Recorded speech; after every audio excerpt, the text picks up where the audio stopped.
السلام عليكم ورحمة الله وبركاته.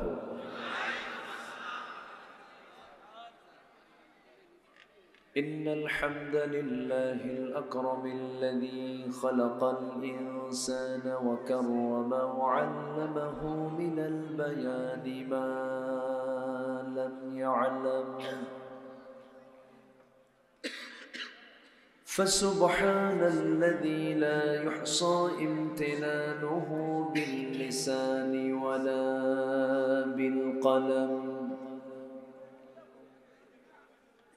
نشهد أن لا إله إلا الله وحده لا شريك له،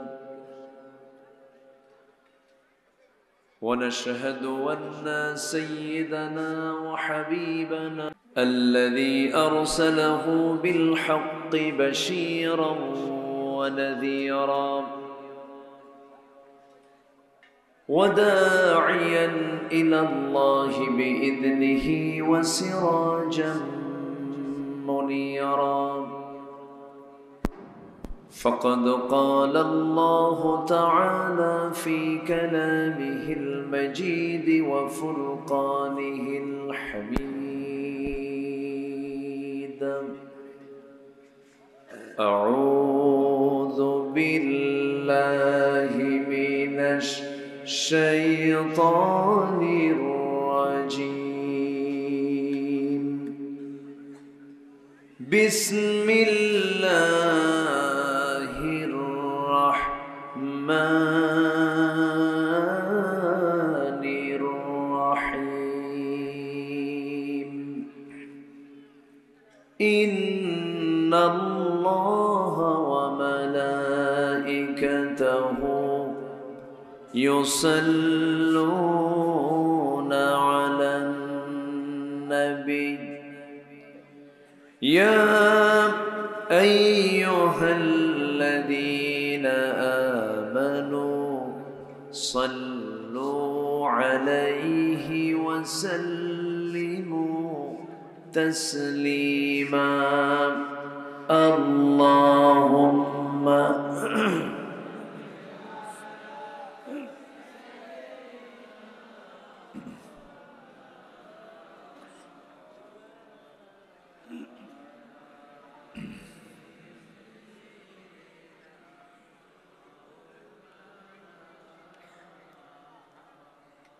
একটু মোহাব্বত দিয়ে নবীর প্রেমে মাতোয়ারা হয়ে জবান খুলে জোরালো কণ্ঠে সবাই বলুন আল্লাহুম্মা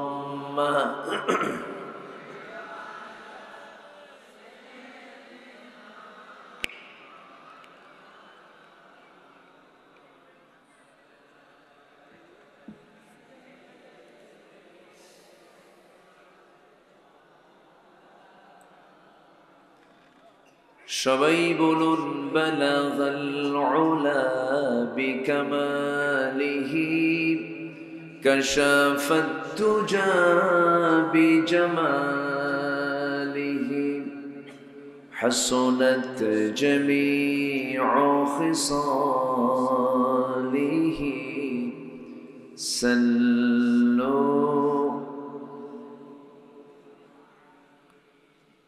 ফোনাই ফুল তো বুলবুল কা तरन्नुम भी न हो, चमने दहर में कलियों का तबस्सुम भी न हो।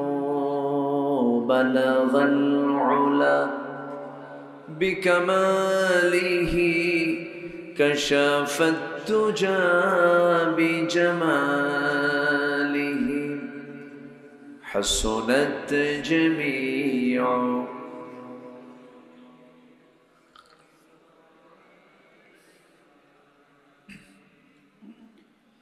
आमी কোরআনের সুর মাঝে শুনেছি যে নাম, আজানের সুর মাঝেও শুনেছি সে নাম।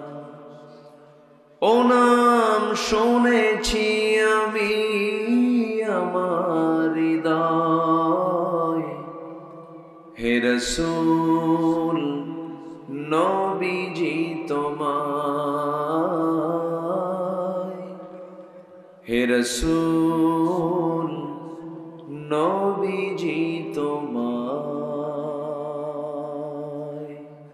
সবাই বলি সাল্লাল্লাহু আলাইহি ওয়াসাল্লাম।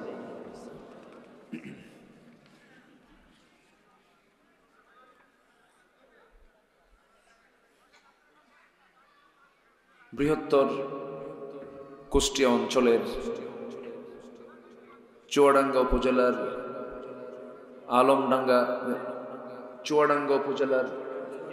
চুয়াডাঙ্গা জেলার আলমডাঙ্গা উপজেলার দুর্লভপুর গ্রামবাসী মাহফিল ইন্তেজামি কমিটি কর্তৃক আয়োজিত বার্ষিক তাফসীরুল কোরআন মাহফিল 2025 দুর্লভপুর স্কুল মাঠে অনুষ্ঠিত আজকের এই মহৎ আয়োজনের সম্মানিত সুযোগ্য সভাপতি জনাব আহাদ আলী মণ্ডল, আজকের প্রোগ্রামের বরেণ্য পরিচালক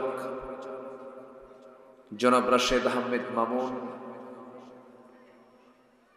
আজকের মাহফিলের বরেণ্য অতিথিবৃন্দ, বিশেষ করে আমার পূর্বে কথা বলেছেন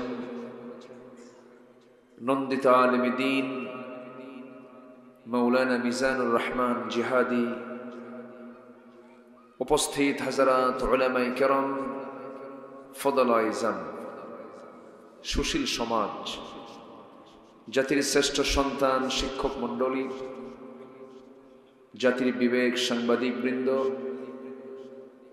সামনে উপস্থিত দূরে কাছের বিভিন্ন স্থান থেকে ছুটে আসা কালেমার ঝান্ডাবাহী, তৌহিদের পতাকাবাহী, দ্বীন ইসলামের নরসারদুল বীর মুজাহিদ, প্রাণ প্রিয় সম্মানিত দ্বীনি ভাইরা, আড়ালে বসে আছেন শ্রদ্ধেয়া সম্মানিতা মা বোনেরা। আলোচনার সূচনায় আনুষ্ঠানিকতার মধ্য দিয়ে আমার পক্ষ থেকে আবারও দিল খোলা সালাম, আসসালামু আলাইকুম ওয়া রাহমাতুল্লাহি ওয়া বারাকাতুহু।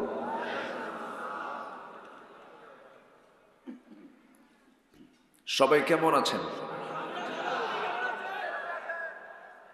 আমাকে প্রশ্ন করেছেন, আল্লাহ তাআলা আমাকে তো আপনার সাথেই রেখেছেন। বলছি আলহামদুলিল্লাহ। আমরা কোরআন শোনার একটি বসন্তকাল পার করছি। কোরআন শোনার বসন্ত চলছে না, মাসটা পৌষ মাঘ, কোরআন শোনার কি চলছে? ঋতুর রাজা কোনটা বলে? ঋতুর রাজা বসন্ত না? জি। তো কেন বললাম? কোরআন শোনার একটি অনুকূল পরিবেশ আমরা যে সময়টা এখন পেয়েছি, ইতিপূর্বে স্বাধীনতার পর থেকে নিয়ে এরকম অনুকূল পরিবেশ কখনো আসে নাই। যিনি আমাকে আপনাকে এমন সুন্দর আয়োজনে শামিল করলেন, সেই মহান রব্বুল ইজ্জাহ ওয়াল জালালের দরবারে আমরা সবাই লাখ কোটি সাজুদ শুকর আদায় করি।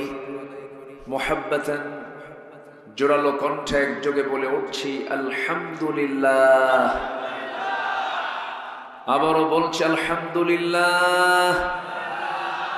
চিৎকার মেরে বলছে আল্লাহুম্মা।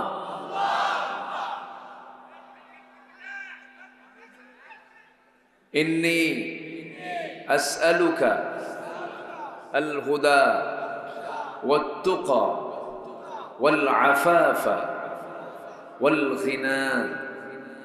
সবাই বলি আল্লাহুম্মা আইন্নি আলা যিকরিকা ওয়া শুকরিকা ওয়া হুসনি ইবাদাতিকা ইবাদাতিকা।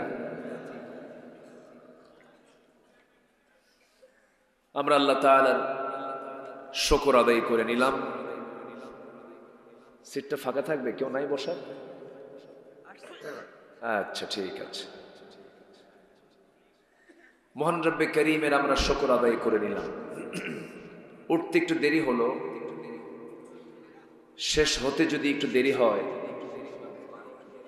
কষ্ট হবে কি? যে মাইকের একটা এক্সট্রা নয়েজ মনে হয় আসছে, যে একটু চেষ্টা করুন। এখন কি শোনা যায়? প্রবলেম হচ্ছে এখন আর? আচ্ছা, হ্যাঁ ঠিক হয়ে গেছে মনে হয়। জি বসুন। হ্যাঁ আলহামদুলিল্লাহ।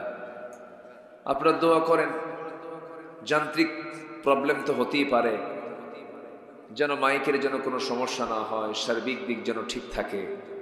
আল্লাহ যেন শেষ পর্যন্ত এই মাহফিলকে যেন সফলভাবে সম্পূর্ণ করার তৌফিক আল্লাহ পাক আমাদেরকে দান করেন। একটু জোরে বলি আল্লাহুম্মা আমিন। সম্মানিত ভাইয়েরা, আমরা এই 6 মাস যাবৎ ভিন্ন একটা প্রেক্ষাপটে পদার্পণ করছি। এই 6 মাস আগে, বিশেষ করে 5 অগাস্টের আগ পর্যন্ত যে চিত্র ছিল, বলুন তো ওই চিত্র থাকলে আজকের মাহফিল কি মনে হয় হতো? মনে তো হয় হতো না। এত টেনশন মাহফিল কমিটির থাকতো। মাহফিল কমিটি মাহফিল পোস্টার করার পর থেকে থানায় যাওয়া আসা করতে করতে জুতার তলা ক্ষয় হয়ে যেত।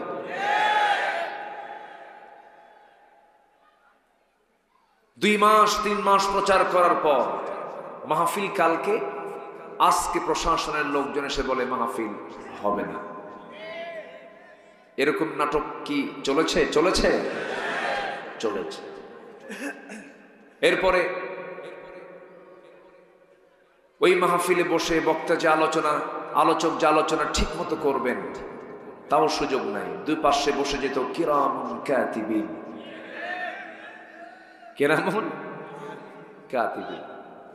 খুব সমস্যা ছিল। এই সংকট কেটেছে। যারা কোরআনকে অচল করতে চেয়েছিল আল্লাহ তাদেরকে অচল করে দিয়েছেন। আমি কি ভুল বললাম? কোরআন কার? বলেন, কোরআনটা কার পক্ষ থেকে আসা? একটু হলেও তো চিন্তা করা দরকার ছিল। এরকম করে আবু জেহেলরা এগুলো করেছিল। وقال الذين كفروا لا تسمعوا لهذا القرآن والغوا فيه لعلكم تغلبون। কাফেররা বলেছিল কোরআন তোমরা শুনতে যেও না, কোরআন শোনা থেকে বিরত থাকো, তোমরাই বিজয়ী হয়ে যাবে। কিন্তু আমার আল্লাহর কথা হলো ওয়াইদা তুলিয়াত আলাইহিম আয়াতুহু যাদাতুহুম ঈমানান ওয়া আলা রাব্বিহিম ইয়াতাওয়াক্কালুন। ঈমানদারের সামনে যখন আল্লাহর কালাম যখন তেলাওয়াত করা হয়, ইমানদারের ইমান যদি দুর্বল থেকে যায়, কোরআন এমন একটা চার্জার, কোরআন শোনার সঙ্গে সঙ্গে তার ইমানটা শতগুণে বৃদ্ধি পেয়ে যায়। সেই আল্লাহর কালাম কোরআনে কারীম থেকে আমি কিছু কথা বলতে চাচ্ছি। আমাকে সময় দেওয়া যাবে তো? কারো কোনো সমস্যা আছে? কারো কোনো অসুবিধা আছে? আমরা সময় দেব। জোরে বলি ইনশাআল্লাহ। কোরআনে যা আছে, কোনো অতিরিক্ত কোনো কথা আছে কি? কোরআন কি কোনো অতিরিক্ত কথা বলে? অপ্রাসঙ্গিক কোনো বক্তব্য আছে? কোরআন যা বান্দার দরকার তাই আছে। শুধু একটা বিষয় নাই, শুধু একটা বিষয় শুধু বাদ পড়েছে, সেটা হলো এর মধ্যে কোনো মিথ্যা নাই। নাই শব্দ বাদ দিয়ে সবই আছে। জোরে বলি সুবহানাল্লাহ। আরো জোরে বলি সুবহানাল্লাহ। মঞ্চ, হ্যাঁ মঞ্চটা আপনারা কেমন যেন একটু ভূমিকম্পের মতো নড়ে না, এটাও ঠিক আছে। চেয়ারের নিচেও তো নড়ে, এটাও নড়ে। যদি মানুষের পা যদি দুটা লেভেল না থাকলে হাঁটলে কেমন হয় বলুন তো? হ্যাঁ জি, ব্যাস নেন, দেন, ব্যাস ওকে জি ঠিক আছে। আপনাদের মনে হয় খুব কষ্ট হচ্ছে বসে থাকতে, চেয়ার দিলে মনে হয় ভালো হতো। আমি যখন বাইরের কান্ট্রিতে যাই তখন প্রত্যেক জন চেয়ারও থাকে, কিন্তু আমার দেশে আবার জনগণ চেয়ারে বসে মজা পায় না। হুজুর মাহফিল যদি হয় বসেই যদি না থাকি, এটুকু ওয়াজ হলো? এটুকু মনে করে এটা আমাদের দেশের একটা সৌন্দর্য। এটা বলি আলহামদুলিল্লাহ। এবছর প্যারেড ময়দান নাম শুনেছেন না? যে প্যারেড ময়দান আল্লামা সাইদ রাহিমাহুল্লাহ দীর্ঘ 29 বছর তিনি বক্তৃতা করেছেন, 77 থেকে 2006 সাল। 2006 থেকে নিয়ে 2024 সাল পর্যন্ত দীর্ঘ 18 বছর ফেরেশতারা বন্ধ রাখছিল। কারা বন্ধ? না, ফেরেশতা বলার কারণ আছে তো। ফেরেশতা দেখা যায় না, এদেরকেও 5ই আগস্টের পর থেকে আর দেখা যাচ্ছে না। তাহলে ফেরেশতাই তো নাই। তো 29 বছর পর, কি বলে 18 বছর পর সে মাহফিল আবার এবার বাস্তবায়ন হয়েছে। 5 দিন ব্যাপী তাফসীর মাহফিলের আমি একদিন ছিলাম সেখানে চিফ মেহমান হিসেবে। আল্লাহ পাক আমাকে কবুল করেছেন। আল্লামা সাইদির সেই মঞ্চে সেই চেয়ারে বসার যোগ্যতা যদিও আমার নাই, তো সেখানেও কিন্তু এই যে লক্ষ লক্ষ মানুষ সব পিনপতন নীরব হয়ে মাটিতেই বসেছিল। এদেশের এটা ঐতিহ্য, এটা সৌন্দর্য। বলি আলহামদুলিল্লাহ। সম্মানিত ভাইয়েরা, এই মাহফিলগুলোর কল্যাণ আছে না নাই বলেন তো? এমনি তো শিক্ষা ব্যবস্থার 12টা বাজাইছে, শরীফার গল্প ঢুকাইছে, মনে আছেন আপনারা? ট্রান্সজেন্ডার ঢুকাইছিল, এরপরে লাল গরু, নবীর নাদ বাদ দিয়ে, নবীর কবিতা বাদ দিয়ে লাল গরু ঢুকিয়েছিল, অনেক কিছু করেছিল। সেখানে এই 16টা বছর যেখানে দিন চর্চাকে তারা মাইনাস করার জন্য নানামুখী ষড়যন্ত্র করেছিল, কিন্তু সেই সময় এই তাফসীর মাহফিলগুলো অনেকটাই বিশাল একটি ভূমিকা পালন করে আসছে দীর্ঘ 16 বছর। আমি কি ভুল বলছি ভাই? সম্মানিত ভাইয়েরা, যাই হোক, আমি যতক্ষণ কথা বলবো, আমার তো কোনো কথা বলতে আসেনি, এসেছি আল্লাহ পাকের কালাম থেকে কিছু কথা বলতে। এটি কি জনসভা না ইবাদতের জায়গা? বলুন, জনসভা না ইবাদতের জায়গা? আমরা কি মনে করে এসেছি? জনসভায় না ইবাদত করতে আসছি? আমরা শুরু করেছি নাহমাদুহু দিয়ে, ইবাদত শেষ হবে কি দিয়া? বলেন বলেন বলেন, কি দিয়ে? দোয়া দিয়ে শেষ হবে। আমরা মোনাজাত দিয়ে শেষ করব, একটা লোক নড়বো না। জোরে বলি ইনশাআল্লাহ। আসুন আমরা মূল আলোচনার দিকে আস্তে আস্তে যাই। আমি যেখান থেকে কথা বলতে চাচ্ছি সেই জায়গাটা হলো সূরাতুল ফুরকান থেকে। সূরাতুল ফুরকান থেকে আমি কিছু কথা বলতে চাচ্ছি। সূরাতুল ফুরকান আল্লাহ রাব্বুল আলামিন রাসূলের উপরে নাজিল করেছেন। সূরাতুল ফুরকান, ফুরকান যার নাম, কোরআনও তার নাম। কোরআন যাকে বলে, ফুরকানও তাকেই বলে।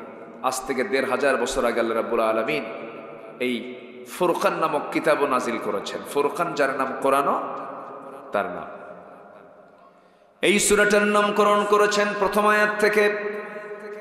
আল্লাহ রাব্বুল আলামিন বলেন, তাবারাকাল্লাযী নাযালাল ফুরকানা আলা আবদিহি লিয়াকুনা লিল আলামিনা নাযীরা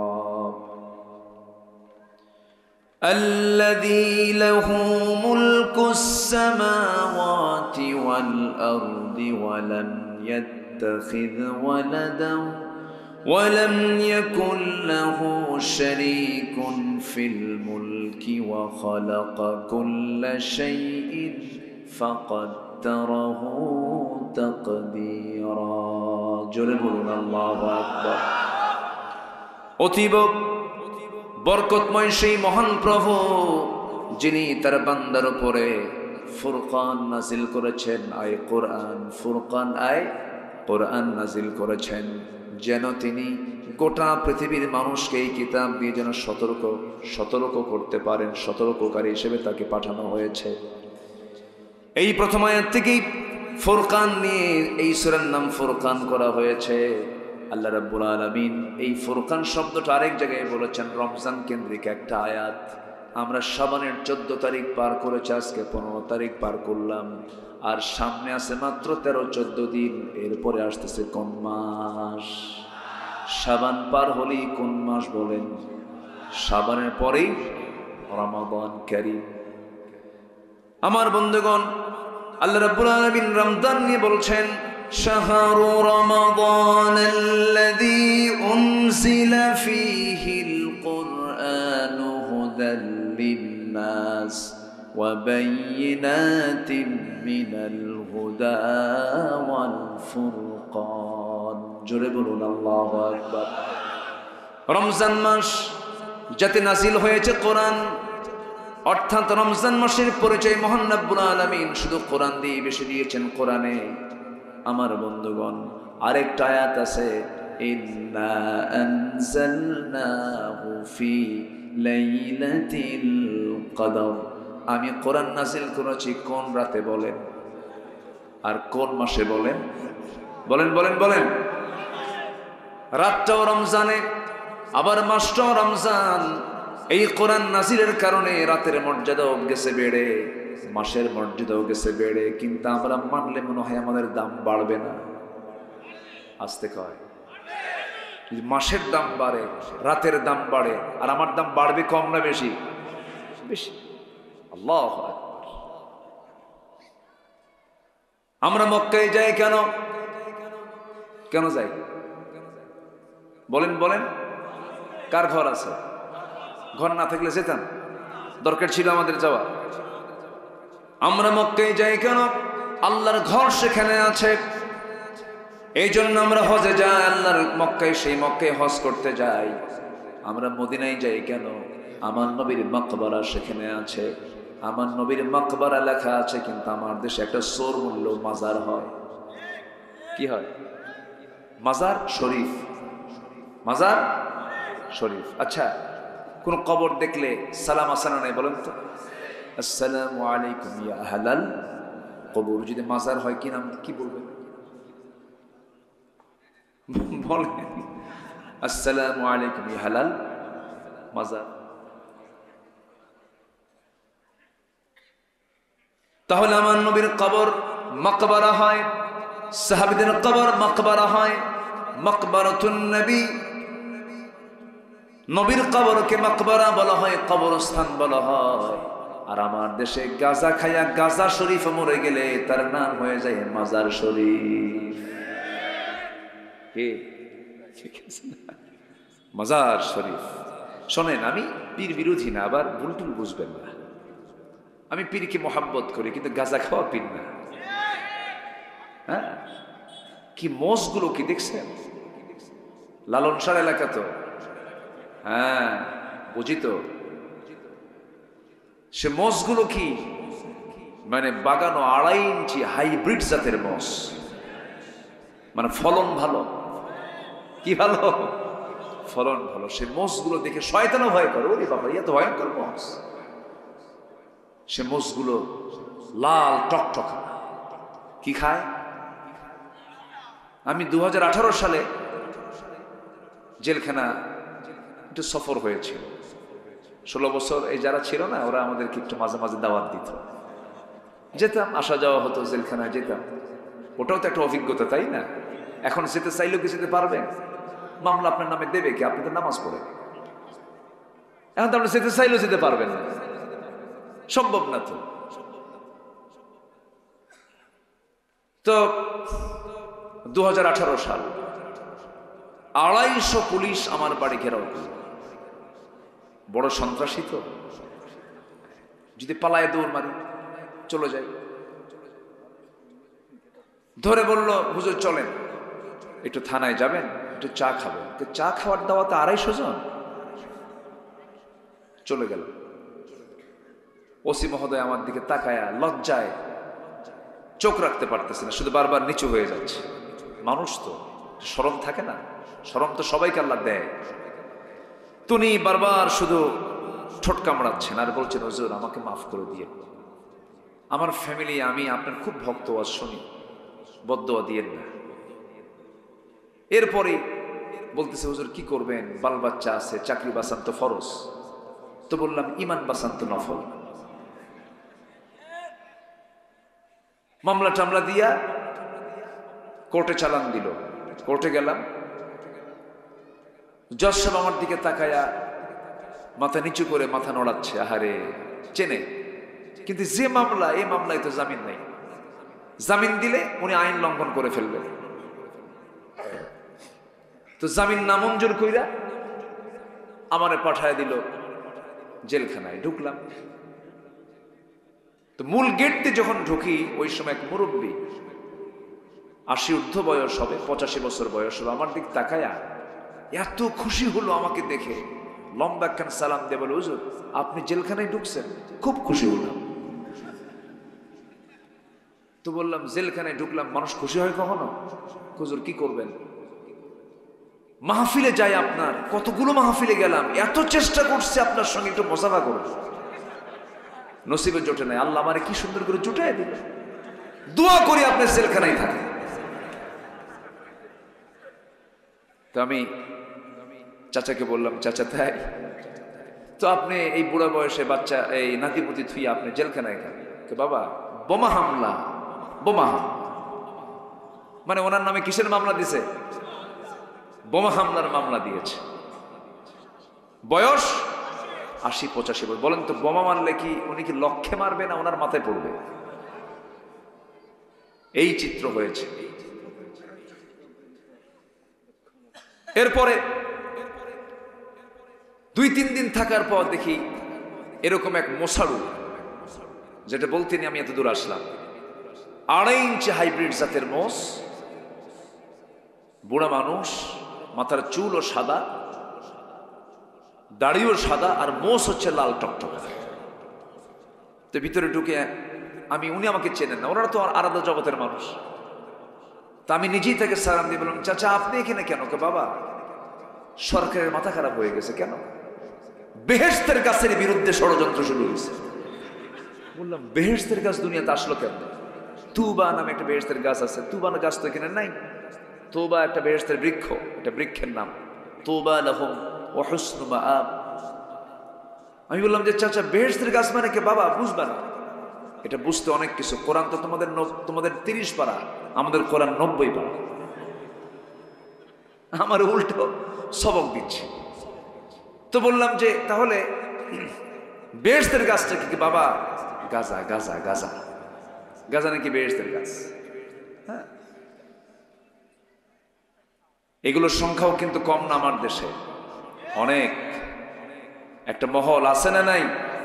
পর্দার কোনো গন্ধদের মধ্যে পাবেন না, নারী পুরুষ একাকার হয়ে যায়। কে এটা? এটা আমার কি আশেক ভাই, জাকের ভাই আছে না, আমার জাকের ভাই, এটা আশেক ভাই। এখানে কোনো পর্দা লাগে না, সব আমার ভাই ভাই, কিচ্ছু না। 1.5 হাত লাঠি দরকার। আসতে বলবেন না, জোরে বলেন ঠিক কিনা? পর্দা অবলম্বন করা কি? জোরে কোন পর্দা করা কি? যারা বলে নারী পুরুষ, এখানে জাকের ভাই পর্দার কোনো দরকার নাই। মনের কি? মনের পর্দা, বড় পর্দা, বাইরের পর্দা উঠাও রে, হু আছে না নাই? খাজা দিল কর তাজা, ইসমে জালাল, গাজার কলকি খাওয়া হালাল। দেখছেন? যেরকম নাউজুবিল্লাহ। বিভিন্ন লাইনে গিয়েছিলাম, একটু লাইনে আসি। তাহলে আমার বন্ধুগণ, কোরআন হচ্ছে এমন একটি কিতাবের নাম, যে ডিপার্টমেন্টে কোরআনকে বসাবেন সেই ডিপার্টমেন্ট জ্বলে উঠবে। যেরকম সুবহানাল্লাহ। তবে এটা দিয়ে মানে সংসদ হবে না, চলতে পারবে? এটা কি বিশ্বাস হয় আপনাদের? আমার দেশের বহু রাজনীতিবিদ এটাকে মানতে চান না, কারণ কোরআন যদি সংসদে বসে যায়, বড় বড় বোতল পাওয়া যাবে না। কি আমি কি ভুল বলছি? কোরআন যদি সংসদে বসে যায়, সুদের কারবার বন্ধ হয়ে যাবে, নেশার কারবার বন্ধ হয়ে যাবে, জেনার কারবার বন্ধ হয়ে যাবে। যারা কোরআনকে রাষ্ট্র থেকে পৃথক করতে চান, ইসলামকে যারা রাষ্ট্র থেকে পৃথক করতে চান, তারাই হচ্ছে সবচাইতে বড় স্বৈরাচার। তারাই সবচেয়ে বড় স্বৈরাচার। এক স্বৈরাচার ফ্যাসিবাদকে হটাইছি আমরা। আমরা আর কোন নতুন করে কোন স্বৈরাচার আসুক, এটা আমরা চাই না। ঠিক কিনা? জাহান্নামে যাওয়ার যতগুলো কারণ আল্লাহ পাক কোরআনে উল্লেখ করেছেন, 1 নাম্বার কারণ হলো নামাজ ছেড়ে দেওয়া। আমি কি ভুল বললাম? কোরআনকে প্রশ্ন করুন, কোরআন বলো তো জাহান্নামে যাওয়ার কারণগুলো কি? বলবো? বলি? আমাকে সময় দিচ্ছেন তো? আলম ডাঙ্গা, না? আলম ডাঙ্গা মানে কি? উঁচা। আচ্ছা, হ্যাঁ ডাঙ্গা উঁচা। আর আলম মানে পৃথিবী। পৃথিবী উঁচা, পৃথিবী বলি আলহামদুলিল্লাহ। এখানে নদী নাই, তাহলে আবার ডাঙ্গা কেমনে হলো? কিছু উঁচা আছে। আপনাদের ভাষাগুলো এত সুন্দর, মিষ্টি ভাষা, বলি আলহামদুলিল্লাহ। শিরিন, শিরিন ভাষা, সুইট ল্যাঙ্গুয়েজ, খুব ভালো। মাঝে মাঝে হয় কি, মনে হয় কি জানেন, জন্ম যদি এই জায়গায় হতো। এত সুন্দর ভাষা আপনাদের। আমি খুবই এই এলাকায় আসলে আমি এটা ভাবি, এটা ভ্যানে চললো, ভ্যানওয়ালা বলে, হুজুর কোথায় যাবেন বলুন তো? এত সুন্দর করে বলে, মনে হয় প্রফেসর কথা বলতেছে। আলহামদুলিল্লাহ বলবেন না? এটার কারণ হচ্ছে বাংলার উৎপত্তি হয়েছে এই এলাকা থেকে। এই যে নদিয়া আছে না, নদিয়া এই আশপাশে তো এগুলো সব। এটা নদিয়ার মধ্যেই ছিল এক সময়, না? তাহলে ইতিহাস সৈয়দ মুজতাবা আলীর যে ইতিহাসের সঙ্গে মিলে গেছে। বাংলার উৎপত্তি নদিয়া থেকে, আর গলা চিপে ধরছে নোয়াখালী, আর ইন্তেকাল হয়েছে চিটাগাং, আর কুলখানি হয়েছে সিলেট। কথা বোঝেন নাই? ভাষা সবই সুন্দর। চিটাগাং গিয়ে চাটগাইয়ে ভাষা হয়ে গেছে। ও ভাষাই কিন্তু আলাদা, একদম পুরাটাই আলাদা, আপনি বুঝবেনই না। সিলেটও আলাদা, কিন্তু একটু একটু করে আছে, অল্প অল্প করে একটু পাওয়া যায় খুঁজে। তবে বাংলা খুবই কম। বাংলা 100% আছে কোন এলাকায়? আবার কুষ্টিয়া। কম। আপনার জেলার নাম নাই? বলি আলহামদুলিল্লাহ। খুব সুন্দর, বলি আলহামদুলিল্লাহ। ফ্রেশ ভাষা, ফ্রেশ মানুষও হতে হবে ফ্রেশ। জোরে বলি ইনশাআল্লাহ। কোনো ভেজাল থাকা যাবে? আমার বন্ধুগণ, এতক্ষণ ধরে যে আলোচনা চলছিল, কোন বাবার দরবারে নাজাত পাওয়া যাবে না। এরপরে শুধুমাত্র ধর্মীয় কোন অনুষ্ঠান পালন করে নাজাত পাওয়া যাবে না। কোরআনটাকে সব জায়গায় মানতে হবে। এক জায়গায় না সব জায়গায়, এক জায়গায় না সব জায়গায়। আপনি কোরআনকে কোথায় বসায় দিবেন? কোরআনের আরেকটা নাম কি বলেছি বলেন? জোরে বলেন, কি নাম? ফুরকান মানে হলো শাহরু রমাদানাল্লাযী উনজিলা ফীহিল কুরআন হুদাল লিন-নাসি ওয়া বায়িনাতিন মিনাল হুদা ওয়াল ফুরকান। জোরে বলুন আল্লাহু আকবার। কোরআন হলো সত্য মিথ্যার পার্থক্য সৃষ্টিকারী কিতাব। এই কিতাব দিয়ে কোনটা হক, কোনটা বাতিল, কোনটা ন্যায়, কোনটা অন্যায়, কোনটা লেজিটিমেট, কোনটা প্রহিবিটেড, কোনটা বৈধ, কোনটা অবৈধ, সব ক্লিয়ার করে পাওয়া যায় যে কিতাবের ভিতরে। সেই কিতাবের নামটা কি? জোরে বলুন। আমার বন্ধুগণ, সেই ফুরকানকে ফুরকান মনে করে মানতে হবে, সেই হুদাকে হুদা মনে করে মানতে হবে, সেই জিকিরকে জিকির মনে করে মানতে হবে। এই কিতাবের আরেকটা নাম কি বলেন? জিকির। ইন হুয়া ইল্লা যিকরুল লিল আলামিন। জোরে বলুন আল্লাহু আকবার। সেই কালাম থেকে আমি সূরা ফুরকানের ৭০ নম্বর আয়াত আমি আপনাদের সামনে একটু উপস্থাপন করতে চাচ্ছি। আল্লাহ রাব্বুল আলামিন বান্দাকে জাহান্নামের কথা বলেছেন আগের আয়াতে। এরপরে বলছেন, না তোমাদেরকে জাহান্নাম দেব না, তবে তোমরা যদি মোটামুটি 3টা কাজ করো। আজকে আমরা শিখে যাব 3টা কাজ। কয়টা কাজ বলেন? 3টা কাজ আজকে আমরা শিখে যাব। জোরে বলি ইনশাআল্লাহ। এই 3টা কাজের ফলাফল হলো, আল্লাহ নিজে বলছেন, ইউবাদদিলুল্লাহু সাইয়্যাতিহিম হাসানাত ওয়া কানাল্লাহু গফুরার রহিমা। জোরে বলুন আল্লাহু আকবার। এই 3টা কাজের ফলাফল হলো, বান্দা তোমার জীবনে অর্জিত যত গুনাহগুলো করেছো সেই গুনাহগুলোকে আমি আল্লাহ রাব্বুল আলামিন পাল্টায় দিয়া গুনাহগুলোকে সওয়াব বানায় আমি তোমাকে সুন্দর জান্নাত দিয়ে দেব। জোরে বলি সুবহানাল্লাহ। কত বড় অফার এটা, কত বড় প্রস্তাব আমার আল্লাহ আমাকে আপনাকে দিয়েছেন।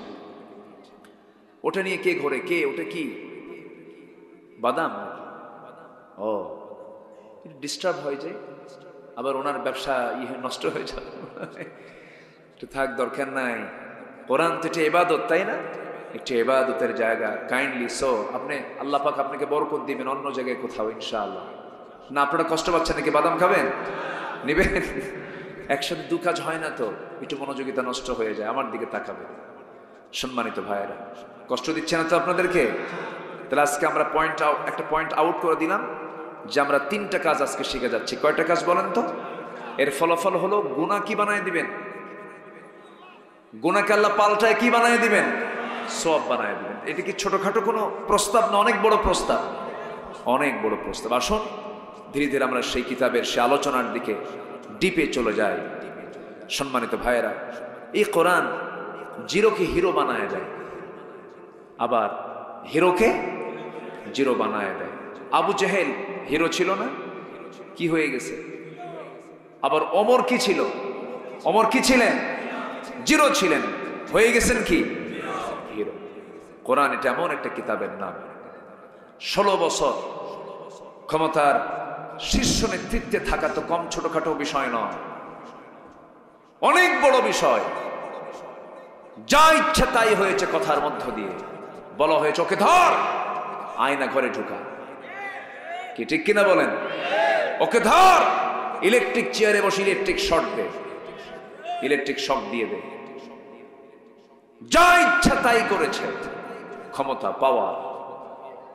সম্মানিত বন্ধুগণ, কিন্তু এই বিশাল পাওয়ারকে, এই বিশাল পদ থেকে আল্লাহ পাক একদম মাটিতে বসায় দিলেন। হিরো থেকে জিরো বানায় দিয়েছেন তিনি আমার কে? আল্লাহ পাক। কেন জানেন? আমি যতগুলো কারণ খুঁজে পেয়েছি এর মধ্যে 1 নাম্বার কারণ হলো এরা কোরআনের সাথে বেয়াদবি করেছে। এই কিতাবের সঙ্গে ওরা বেয়াদবি করেছে। আমার বন্ধুগণ, এই কোরআনের সঙ্গে বেয়াদবি করেছে, প্লাস কোরআন যারা জানে, কোরআনকে যারা লালন করে, কোরআনকে যারা গবেষণা করেন, যারা কোরআন বোঝা আহলুল যিকির, যারা আলেম ওলামা, যারা কোরআনকে প্রশ্ন করুন, কোরআন বলে দাও পৃথিবীতে কোন শ্রেণী আল্লাহকে বেশি ভয় পায়। কোরআন শুনো, সুন্দর করে বলছে ইন্নামা ইয়াখশাল্লাহা মিন ইবাদিহিল উলামা। বান্দার ভিতরে একটা শ্রেণী শুধু আল্লাহকে সবচাইতে বেশি ভয় পায়, তারা হচ্ছে আলেম ওলামা। বলুন তো এই 16 বছর জেলখানায় সবচাইতে বেশি ছিল কারা? আলেম ওলামা। আরে কত আলেমের চোখের পানি দিয়া জায়নামাজ ভিজে গেছে। আল্লামা সাইদির কথা কে না জানেন? আরে 2009 সাল একসঙ্গে আমার হজ, আমার জীবনের প্রথম হজ, আল্লামা সাইদের জীবনের শেষ হজ। উনি 2009 সালে যান, আর তো যেতে পারেন নাই, 10 সালে গ্রেফতার হয়ে গেলেন। ওনাকে প্রশ্ন করা হলো, হুজুর আপনি দেশে যাবেন না কেন? ট্রাইব্যুনাল গঠন হচ্ছে, মামলা হচ্ছে, আপনি যাবেন না, আপনি থাকেন। আপনাকে রয়্যাল গেস্ট করে সৌদি আরব নিয়ে আসছে, আপনি থেকে যান, আপনি ফিরবেন না দেশে। ওনাকে সবাই মিলে প্রস্তাব দেওয়া হলো, পরামর্শ দেওয়া হলো। উনি মুস্কি একটা হাসি মেরে বললেন, সাইদি পালায় থাকে না। দেখছেন? যেরকম সুবহানাল্লাহ। সাইদি পালায় থাকবে কেন? সাইদি তো কোনো চোর না। উনি এই কথাই বললেন। আমার দেশের জনগণ জেলখানায় থাকবে, ইসলামপন্থী আলেম ওলামা জেলখানায় থাকবে, আর আমি আরামে থাকবো বাইরে, না, হতে পারে না। উনি বুক উঁচু করে সাহসিকতা নিয়ে জেল খাটার চিন্তা মাথায় নিয়ে তিনি দেশে ফিরেছেন দেশে। জেলখানায় ঢুকেছেন, কারাবরণ করেছেন, কোনোদিন তার মুখে হতাশার চিহ্ন আমরা পাইনি, হাসি খুশি ছিলেন, কোনো কষ্ট মনে করেননি তিনি। আমরা আশায় ছিলাম যেহেতু উনি আছেন, উনি আবার আসবেন আমাদের মাঝে, সেই শেষ আশাটাও তারা পূরণ করতে দেয়নি। 5 অগস্ট আসার প্রায় 1 বছর আগে, এই 7-8 দিন আগে, 1 বছর মানে 1 বছরের 7-8 দিন কম, 13ই আগস্ট 2023 সালে কাশিমপুর কারাগার থেকে চিকিৎসার নাম করে সেখান থেকে তাকে ধরে এনে হসপিটালে ভর্তি করে চিকিৎসার নামে মাস্টার প্ল্যান করে হিন্দুস্তানের প্রেসক্রিপশনে তাকে বিষ প্রয়োগ করে পয়জনিং করে তাকে হত্যা করা হয়েছে। তাফসীর মাহফিলের তার সাজানো এই প্ল্যাটফর্ম থেকে, তার এই গড়ে তোলা এই সমস্ত তাফসীর ময়দান থেকে আমরা সুস্পষ্ট ভাষায় জানান দিতে চাই, আল্লামা সাঈদীর খুনের সাথে যারাই জড়িত, সকল খুনের বিচারের আগে কিংবদন্তি আল্লামা শহীদ দেলোয়ার হোসেন সাঈদীর হত্যাকারী যারা, তাদেরকে চূড়ান্ত শাস্তি নিশ্চিত করা হোক। এ মতের পক্ষে রাজি আছেন কারা কারা?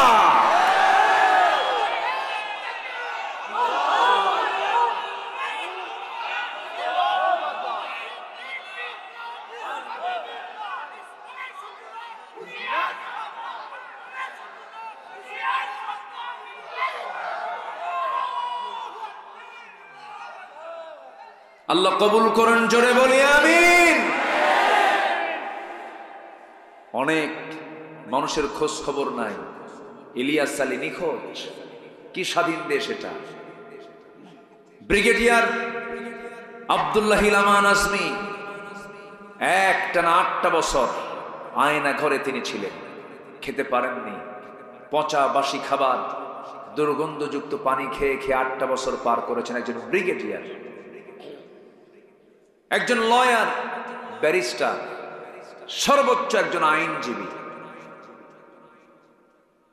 আরমান, তাকেও এই আয়না ঘরে রাখা হয়েছিল। হেন এমন কিছু করা হয়নি যা বিগত 16 বছর ঘটেনি। আগে আমরা আইএমএ জাহেলিয়াতের কথা শুনেছি, ওটা ছিল ওল্ড জাহেলিয়াত, এরা বানিয়েছিল হলো নিউ জাহেলিয়াত, ঠিক কিনা? নির্মম পাশবিকতা, আগের পাশবিকতাকে হার মানিয়েছিল এরা, অনেক কিছু করেছে। চিন্তা করুন, একটা মানুষকে মেরে ফেলে টুকরো টুকরো করে, হাড় পৃথক করে, গোশতগুলোকে টুকরো টুকরো করে কমোডের মধ্যে দিয়ে ফ্ল্যাশ করেছে। মানুষ কত পাষাণ আর নির্মম হতে পারে, একমাত্র এরাই হতে পারে, এরাই হতে পারে।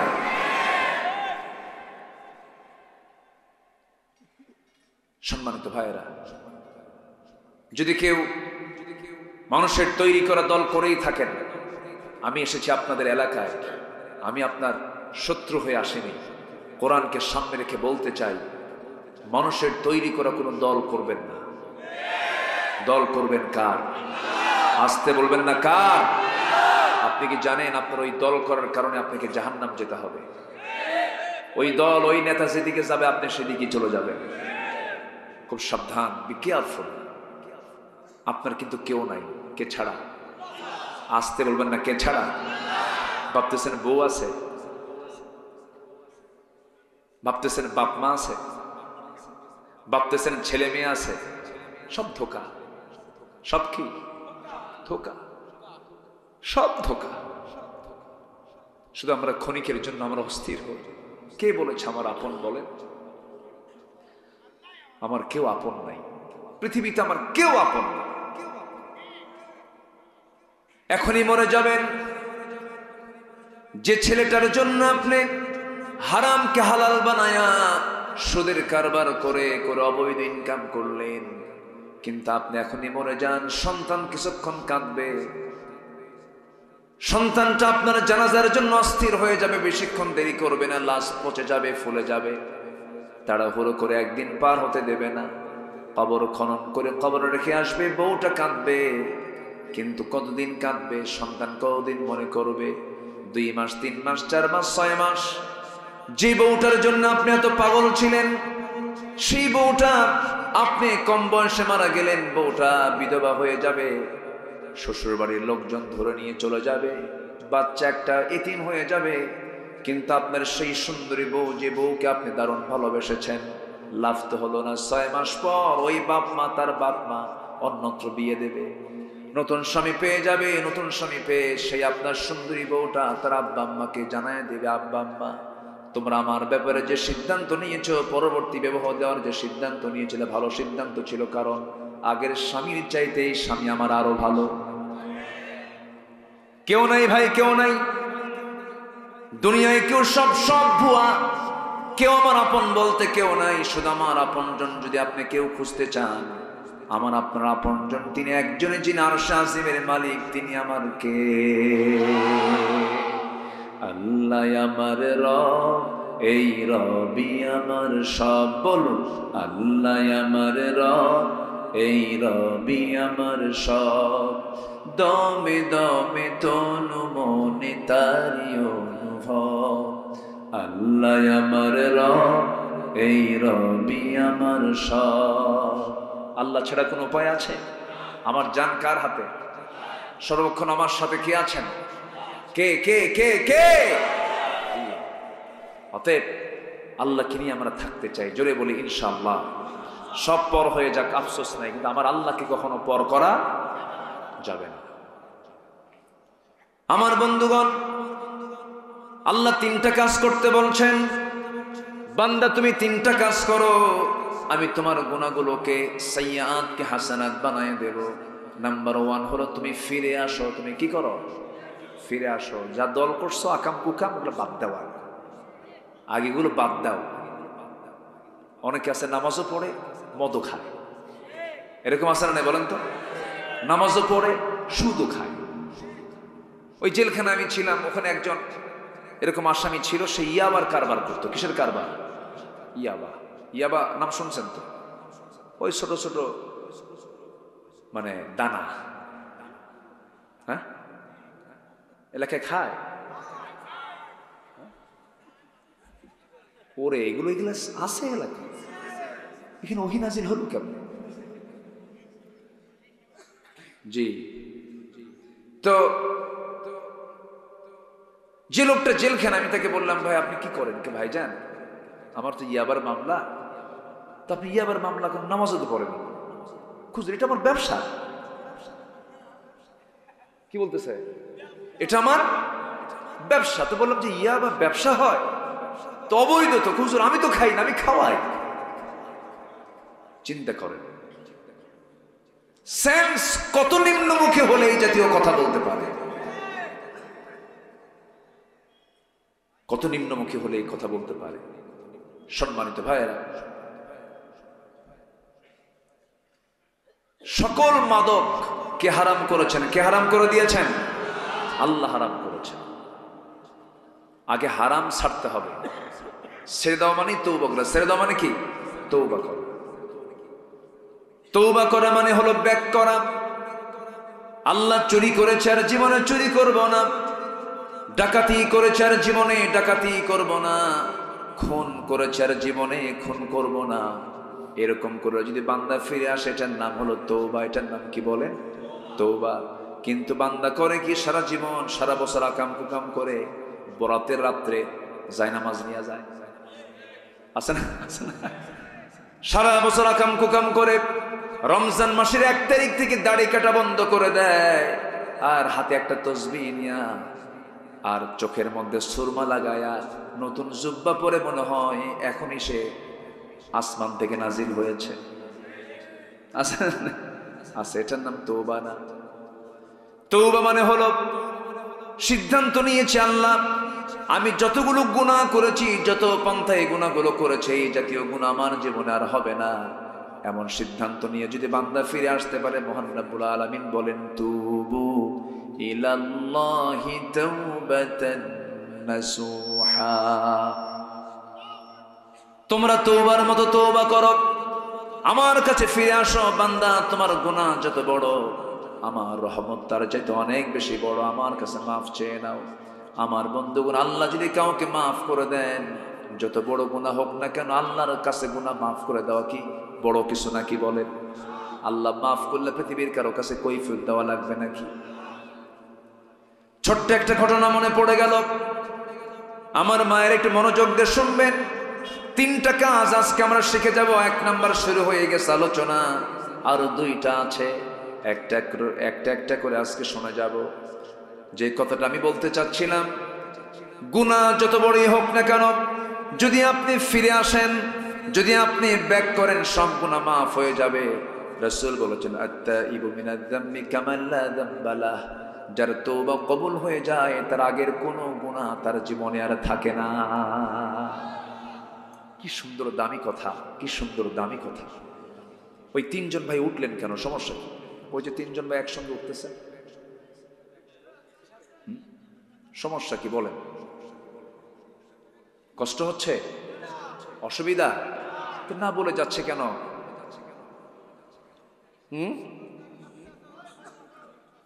ও রাত হয়েছে অনেক বেশি, আমি কিন্তু শেষ করে দেব।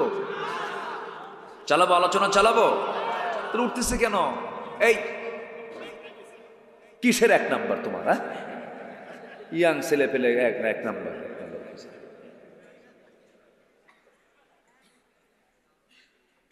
বসেন। ধমকাচ্ছি, মনে হয় রাগ করতেছেন আপনারা। এই ধমকে কিন্তু দরদ আছে, ধমকে দরদ আছে।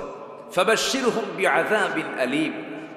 রাসূলকে আল্লাহ পাক বলেছেন ফাবাশশিরহুম, তাদেরকে সুসংবাদ দেন জাহান্নামের। এটা কি সুসংবাদ? বলেন তো সুসংবাদ নাকি? আল্লাহ পাকও অনেক হিকমত দিয়ে কথা বলেছেন। জি,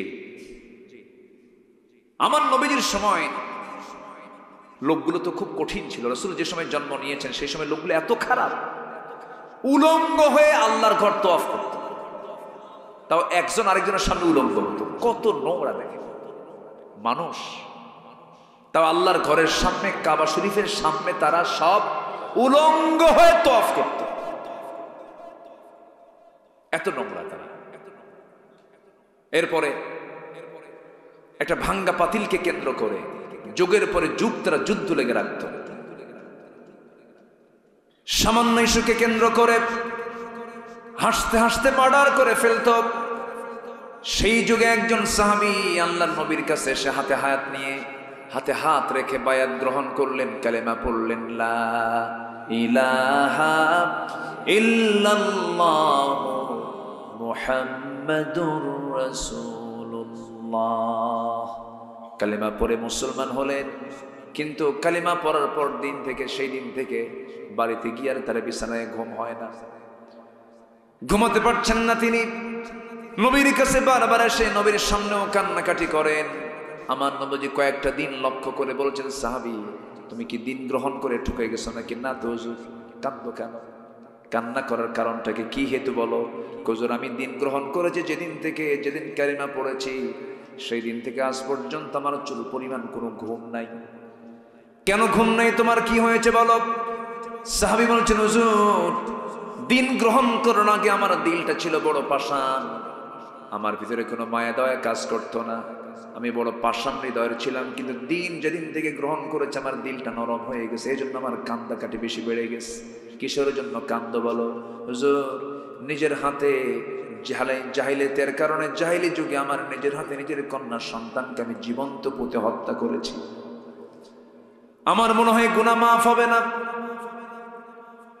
আমার নবীজি বললেন, সাহাবী তুমি কেমন করে মেরেছো একটু বলো তো। আমার নবীজি কিন্তু অনেক সময় কিছু কিছু সাহাবীদের কথা লম্বা সময় ধরে শুনতেন, শুধু বলতেন না, তিনি শুনতেনও। সমাজের মধ্যে কিছু কিছু লোক আছে দেখবেন শুধু বলে কিন্তু শোনার চান্স নাই, আছে না এরকম? আমার নবী এমন ছিলেন না, নবীজি চুপ মেরে অনেক সময় কথাগুলো শুনতেন। এক সাহাবী এসে বলছেন, ইয়া রাসূলুল্লাহ আমি আপনাকে কিছু কথা বলতে চাই, কয়েক মিনিট আমাকে সময় দিবেন নাকি? বলো। হুজুর আমি আর আপনাকে কি বলবো, দিন গ্রহণ করার আগে আমি একটা মূর্তির পূজা করতাম, এক প্রতিমাকে আমি খুব ভক্তি করতাম, ভাগ্যের প্রতীক মনে করতাম, কোথাও গেলে পরে সঙ্গে করে তাকে নিয়ে চলে যেতাম। একদিন দূর দেশে যাব আমি, সঙ্গে করে আমি মূর্তিটাকে হাতের মধ্যে নিয়েছি, কিন্তু আমার শৌচ কার্যের চাপ চাপলো, আমি চলে যাব হলো শৌচ কার্য করতে, টয়লেট রুমে যাব, বাইরে যাব, আড়ালে চলে যাব, কিন্তু মূর্তিকে তো সাথে নিতে পারি না, কি করব আমি? এই চিন্তা মাথায় এনে করলাম কি, আমার সেই ভক্তি করার দেবতাটা কি, মূর্তিটাকে উঁচু একটা টিলার উপরে, ডাঙার উপরে রেখে দিলাম। উঁচুতে রেখে দিয়ে আমি আড়ালে চলে গেলাম, শৌচ কার্য কমপ্লিট করলাম, পেশাব কমপ্লিট করে আমি যখন ফিরে আসলাম, ফিরে এসে ওই প্রতিমার কাছে হুজুর আমি যখন আসলাম, কাছে এসে দেখি আমার সেই দেবতার মাথা থেকে পা পর্যন্ত পানি দিয়ে ভেজা। ভাবলাম মনে হয় রহমতের পানি, রহমতের পানি মনে করে হুজুর লেহন করলাম, জিব্বাতে একটা চাটন মারলাম। চাটন মারার সঙ্গে সঙ্গে দেখি আমতা আমতা গন্ধ, সামনের দিকে তাকায় দেখে একটা কুকুর লেজ গুটাইয়া যায়। নবজি মুসকি মুসকি হাসি মিলে বললেন, ভালোবাসা শুরু করছো, ভালোবাসা শুরু করেছো, এরপরে কি হলো বলো?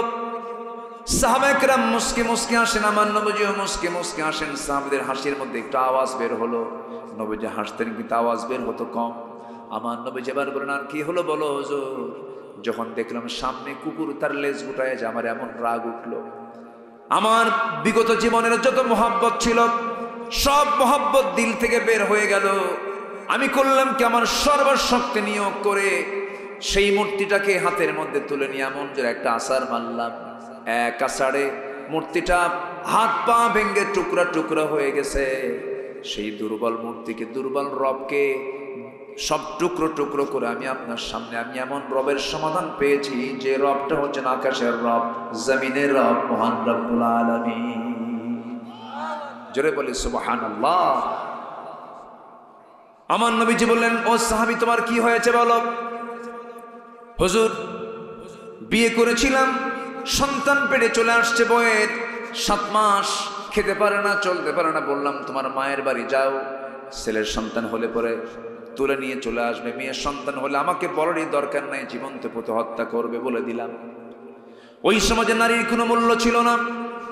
রাসূল সেই সমাজেই বলে ফেললেন, যার ঘরে 3টা মেয়ে তার জন্য 3টা পৃথক জান্নাত। জোরে বলি সুবহানাল্লাহ। আমার নবীজি বলে দিলেন, আমার নবীজি বললেন, সাহাবী এরপরে কি হলো বলো? এরপরে তিনি বলছেন, সেই সাহাবী বলছেন, হুজুর বউটাকে পাঠায় দিলাম, সন্তান ডেলিভারি হয়েছে, মেয়ে কিন্তু আমাকে বলল সন্তান মৃত হয়েছে। কিচ্ছু বললাম না আমি। এইভাবেই 5-6 বছর চলে গেল হুজুর। হঠাৎ করে আমি একদিন চলতে নিয়ে দেখি আমার সামনে মেয়েটা ধরা পড়ে গেছে। আমার মতো চোখ, আমার মতো চোখের ভ্রু, আমার মতো কপাল, আমার মতো হাতের নখ, পায়ের নখ, আমার মতোই চেহারা। সন্দেহ লাগলো, মেয়েটাকে চট করে ধরলাম, মেয়েটাকে প্রশ্ন করলাম, বাবার নাম বলতে পারে না। আমি সোজা চলে আসলাম বউয়ের কাছে, বললাম, বউ আমার সত্যি করে বলো তো এই মেয়েটা কার মেয়ে? সঙ্গে সঙ্গে আমার বউটা কেঁদে কেঁদে বলছে, আমার স্বামী কতক্ষণ গোপন করবে, এটা তো আমাদের সেই ওরসজাত সন্তান। আমি কিচ্ছু বললাম না, ঠান্ডা মাথার খনি বনে গেলাম। আর মনে মনে চিন্তা করলাম, এত বড় অপমান কেমনে সহ্য করবে, কে মারবো কেমনে? মারার পরিকল্পনা হাতে নিয়ে বউটাকে বললাম, বউ তুমি তোমার মেয়েটাকে সুন্দর করে সাজিয়ে দাও, গুছিয়ে দাও।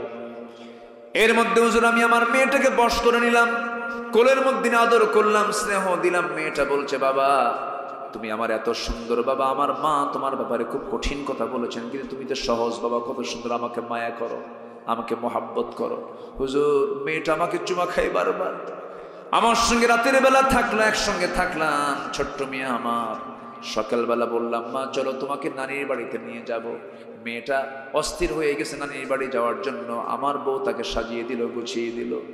নানির বাড়ির কথা বলে রওনা করলাম। নানির বাড়ির দিকে রওনা না হয়ে জঙ্গলের দিকে রওনা দিলাম। মেয়েটার ছোট্ট মুখটা আরো ছোট হয়ে গেছে। মেয়েটা বলছে, বাবা এই দিক না গিয়ে তুমি জঙ্গলে কেন যাও? কিচ্ছু বললাম না। জঙ্গলটা পার হয়ে গেলাম। জঙ্গল পার হওয়ার পরে দুপুরবেলা কোদালটা হাতের মধ্যে নিয়ে হুজুর আমি কোদাল দিয়ে গর্ত খনন করছিলাম। মেয়েটা বারবার বলে, বাবা গর্ত খনন কেন করো তুমি? কি জন্য করছো বাবা বলো তো? আমি কিচ্ছু বললাম না। আমি সেই সময় গর্ত খনন করছিলাম, প্রচন্ড গরম, শরীর থেকে ঘাম ঝরে। মেয়েটা গামছা দিয়ে সেই ঘামগুলো মুছে মুছে দেয়। আমার মেয়েটাকে আমি যখন গর্ত খনন করছিলাম, এমন সময় সিটকে সেই দাড়ির ভিতরে মাটি ঢুকে পড়ে। মেয়েটা তার 5 আঙ্গুল দিয়া সুন্দর করে খিলাল করে করে মাটিগুলো সাফ করে দেয় আর বলে, বাবা নানির বাড়ি কখন যাবে, তুমি কি যাবে না বাবা বলো। কপালে চুমু খায়, গালে চুমু খায়, বুকের মধ্যে এসে জড়ে ধরে, এরকম করে বারবার আমাকে অনুনয় বিনয় করলো। গর্ত খনন শেষ হয়ে গেল আমার, আমি পিছন দিকে চলে এলাম। মেয়েটাকে বললাম, মা দেখো তো গর্ত খনন কেমন হয়েছে। আমার মেয়েটা একটা মুচকি হাসি মারল হুজুর, সেই মুচকি হাসি আমি আর ভুলতে পারছি না। আমার মেয়েটা মুচকি হাসি মেরে নিজে আগায় গেল গর্তের কাছে গিয়ে একটু উঁকি মেরে যখন দেখতে লাগলো, আমি পিছন দিকে চলে আসলাম চক্ষু বন্ধ করে। এমন পাষাণ বাপ হুজুর, হৃদয়হীন বাপ আমি, এমন জোরে সজোরে আঘাত করলাম, ধাক্কা মারলাম পিছন থেকে। এক ধাক্কায় বাচ্চাটা গর্তের মধ্যে উপর হয়ে পড়ে গেল, আবার চিত হয়ে হাত দুইটা এক জায়গায় করে বলছে, বাবা বুঝতে পেরেছি আমার মার কথাই সত্য হয়ে গেছে, তুমি আমাকে এখানে মেরে ফেলার জন্য নিয়ে আসছো। বাবা বুঝতে পেরেছি আমার দোষ কোথায়, বাবা প্রয়োজনে ভিক্ষা করে খাবো। আজকে তোমার কাছে করজোরে মিনতি জানাই, একটা বারের জন্য তুমি আমাকে প্রাণে বাঁচাইয়া দাও। আমি কোনোদিন তোমার সামনে এই চেহারা দেখাবো না। বারবার আমাকে বারবার বাঁচার জন্য আকুতি করলো, কিন্তু দিল নরম হলো না। হাতের মধ্যে পাথর নিলাম, পাথর নিয়ে আমার মেয়েটার কলিজা বরাবর বুক বরাবর যখন মেরে দিলাম, ফিঙ্কি দিয়ে রক্ত পড়া শুরু হয়ে গেল চোখের সামনে। আমি আমার নিজের মেয়েকে আমি নিজে বাপ হয়ে পাথর চাপা দিয়া, মাটি চাপা দিয়া, বালু চাপা দিয়া জনমের মতো বিদায় করে দিলাম। আমার নবজি দীর্ঘ কথাগুলো শুনছিলেন। নবজির সামনে হাঁটু গেড়ে দিয়ে সেই সাহাবী বলছিলেন, নবজির চোখের কোনা বেয়ে বেয়ে পানি পড়ছিল। কেঁদে কেঁদে সাহাবীকে জড়িয়ে ধরে বলছেন, সাহাবী রে তুই যে এত বড় গুনাহ করেছিস, এত পাষাণ যে মানুষ হয়েছে আমি আমার আগে জানা ছিল না। তবে এই কথাও সত্য, দিন গ্রহণ করার কারণে আল্লাহ পাক তোর এই গুনাহ তোর জীবন থেকে সাফ করে দিয়েছে। জোরে বলি সুবহানাল্লাহ, আরো জোরে বলি সুবহানাল্লাহ। পাপ যতই বড় হোক না কেন, গুনাহ যতই বড় হোক না কেন, যদি আপনি তওবা করতে পারেন, তওবার মতো তওবা যদি করতে পারেন, আল্লাহ রাব্বুল আলামিন বলছেন, বান্দা আমি তোকে মাফ করে দেব। তাহলে আমরা আল্লাহর কাছ থেকে ক্ষমা চাইতে হলে এক নাম্বার কাজ আমরা আজকে কি শিখছি বলেন? কি করা? আসতে বলবেন না, কি করা? আজ থেকে 14 দিন পর কি মাস আসে বলেন? বলেন কি মাস আসতেছে বলেন? রমজান মাস। কিসের মাস বলেন? আমার দেশে জ্যৈষ্ঠী মাসে কি হয় বলেন? জ্যৈষ্ঠী মাসে জামাই দাওয়াত কম হয় না বেশি হয়? দাওয়াত দেয় না এলাকার মানুষ? না, লক্ষণ তো খুব খারাপ দেখতেছে। রসালো মাস কোনটা? রসালো মাস কোনটা? রসের মাস কোনটা বলেন? হ্যাঁ, রসালো মানে কি? ফল ফল ফল দিয়ে ভরা।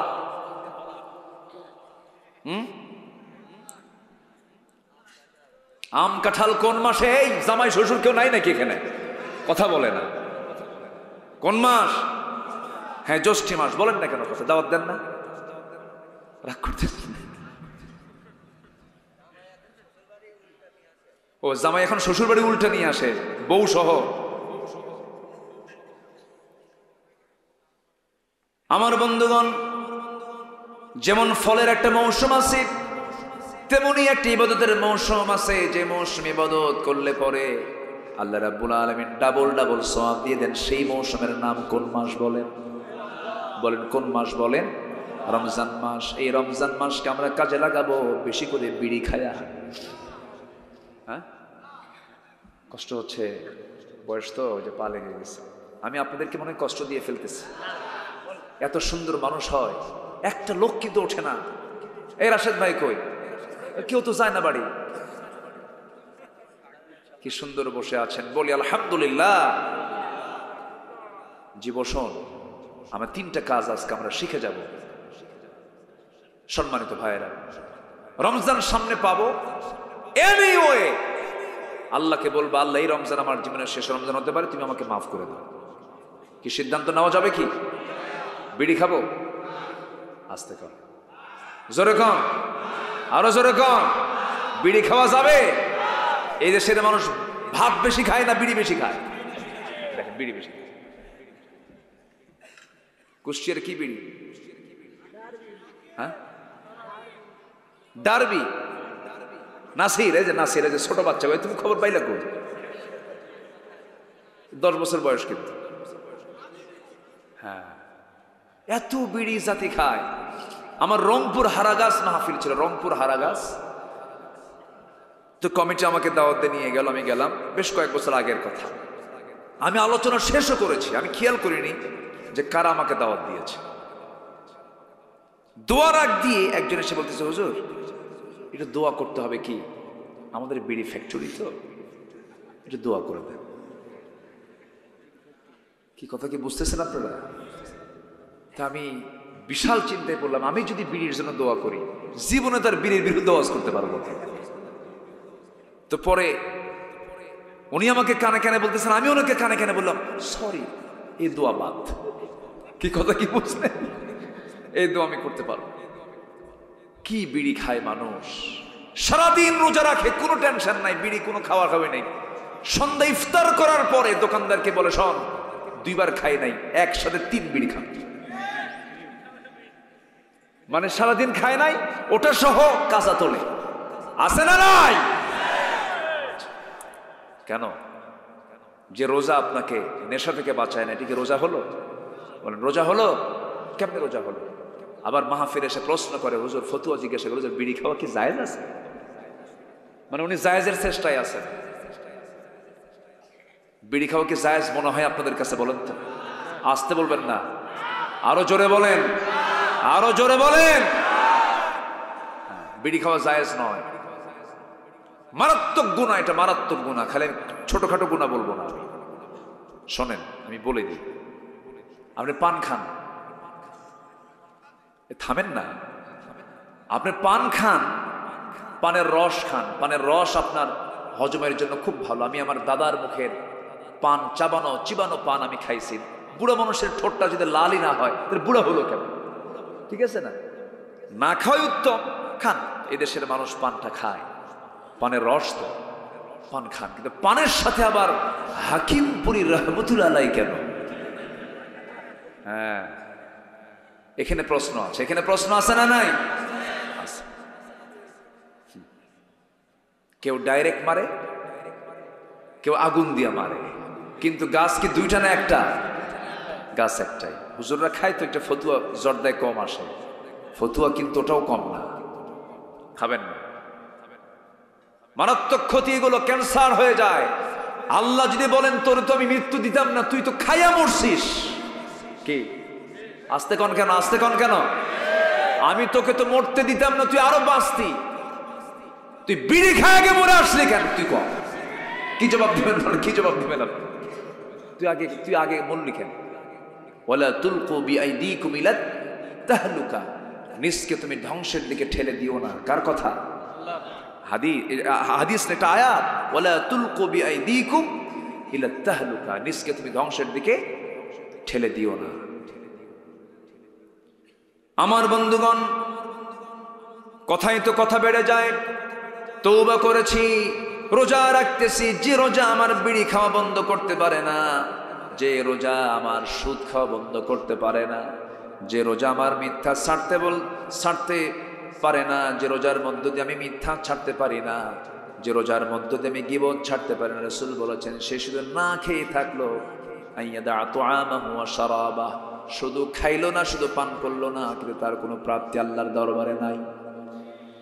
এই জন্য সামনের যে 14 দিন পরে আসতেছি আমরা, ওই সময়টাকে আমরা গোল্ডেন টাইম মনে করব, মৌসুম মনে করব। আপনি কি জানেন এই রমজান মাসের প্রত্যেকটা মুহূর্তের দাম আল্লাহ পাক এই জন্য বাড়ায় দিয়েছেন, কারণ ওই মাসে নাজিল হয়েছে কোন কিতাব? বলুন কোন কিতাব? এই কিতাবকে মানলে পরে আমার দামটা কমে যাবে না বেড়ে যাবে? বেড়ে যাবে। আমার বন্ধুগণ, রোজাদার যদি খাদ্যে ভেজাল দেয়, রোজাদার যদি মিথ্যা কথা বলে, রোজাদার যদি গীবত শিকায়াত করে, রোজাদার যদি মিথ্যা সাক্ষী দেয়, সে রোজাদারের রোজা কি আল্লাহ দরবারে কবুল হবে নাকি? কবুল হবে না। নামাজও কবুল হবে না, কোনো ইবাদত কবুল হবে না। আমার বন্ধুগণ, খাদ্যে ভেজাল দেওয়ার যে কত বড় অপরাধ, ছোট্ট একটা উদাহরণ দিলে স্পষ্ট হয়ে যাবে। আল্লাহ তাআলা প্রত্যেক বান্দার মধ্যে কম বেশি অসুখ দিয়েছেন। যে আল্লাহ অসুখ দিয়েছেন সে আল্লাহ মনে হয় ওষুধ দেন নাই? হ্যাঁ, অসুখ থাকলে তার ঔষধ আছে না নাই? আসতে বলবেন না, আছে। হয়তো আমরা খুঁজে পাই না, আর খুঁজে পেলেও নষ্ট করে ফেলি। যেরকম এই খুলনা অঞ্চলের একটা শ্রেষ্ঠ ওষুধ কোম্পানি আছে, ফ্যাক্টরি আছে, সেই ফ্যাক্টরি হলো খুলনা অঞ্চলের সবচেয়ে বড় ফ্যাক্টরি, সেটা সুন্দরবনে আছে। কোথায় আছে? সুন্দরবন একটা ফ্যাক্টরি। সেই ফ্যাক্টরির টোটাল ইনচার্জ আল্লাহ পাক দায়িত্ব দিয়েছেন নাহালকে, সূরাতুন নাহাল, মৌমাছিকে। কাকে দায়িত্ব দিয়েছেন? মৌমাছিকে। মৌমাছি কোন ডিপার্টমেন্ট চালায় বলেন? জোরে আসতে বলেন কেন? জোরে বলেন না কি? মধু। মধুর আরবি হচ্ছে বলেন তো? হ্যাঁ, আসাল। আসাল মুসাফা আছে না? আচ্ছা, নাহাল মানে হচ্ছে মৌমাছি। মৌমাছির কাজ হচ্ছে আল্লাহ তাআলার ওষুধ ফ্যাক্টরি যেটা, ফার্মেসি যেটা, এই ডিপার্টমেন্টকে সম্পূর্ণ ছেড়ে দিয়েছেন মৌমাছির হাতে। মানুষকে দেন নাই, কারণ মানুষ ভেজাল। মানুষ কি বলেন? ভেজাল। তাও এই মৌমাছিগুলো সব জায়গায় বাসা বাঁধে না, তারা গাছের ডালে বাসা বাঁধে, পাহাড়ের পদদেশে বাসা বাঁধে, ঠিক কিনা বলেন? কি সুন্দর করে বাসা বাঁধে। এই মৌচাককে কেন্দ্র করে, মৌমাছিকে কেন্দ্র করে কার্ল ভন ফ্রিজ নামে একজন জগৎ বিখ্যাত একজন বিজ্ঞানী এই মৌচাক মৌমাছি নিয়ে গবেষণা করতে গিয়ে 1973 সালে তাকে সুইডিশ একাডেমি তাকে নোবেল পুরস্কার দেয়। কি পুরস্কার দেয় বলেন? নোবেল পুরস্কার দেয় 3টা তথ্য দেওয়ার জন্য। কটা তথ্য? 3টা তথ্য। এই 3টা তথ্যের ভিতরে 1 নম্বর তথ্য তিনি বলেছেন, মধুগুলো যে সংগ্রহ করে কোনো পুরুষ মৌমাছি নয়, ফিমেল ওয়ার্কার বি, মহিলা কর্মী মৌমাছি। অথচ আল্লাহ রাব্বুল আলামিন এই তথ্য 1500 বছর আগে জানায় দিয়েছেন কোরআনে। জোরে বলি সুবহানাল্লাহ। ওয়া আওহা রাব্বুকা ইলান নাহলি আনিত্তাখিযি মিনাল জিবালি বুয়ুতা। আমি মৌমাছিকে ওহী দিলাম, গাছের ডালে পাহাড়ের পদদেশে সুন্দর করে বাসা বানাও। এই ওহীটা দিয়েছি আমি পুরুষ মৌমাছিকে নয়। আনিত্তাখিযি মিনাল জিবালি বুয়ুতা, কর্মী মহিলা মৌমাছিকে। জোরে বলেন সুবহানাল্লাহ। নাম্বার 2 হলো, তিনি প্রমাণ করেছেন, বিজ্ঞানী প্রমাণ করেছেন, একটা কর্মী মৌমাছি যখন নতুন ফুলের বাগান অথবা উদ্যান পেয়ে যায়, তখন সে সমস্ত মৌমাছিগুলোকে গ্রুপ মেসেজ করে। কি মেসেজ? গ্রুপ মেসেজ কাকে বলে? যুবকরা তোমরা তো বুঝতেইছো, গ্রুপ মেসেজ মানে কি? একসঙ্গে একা পায় না, সবাই পায়, সবাই পেয়ে যায়। এই গ্রুপ মেসেজটা যে করলো,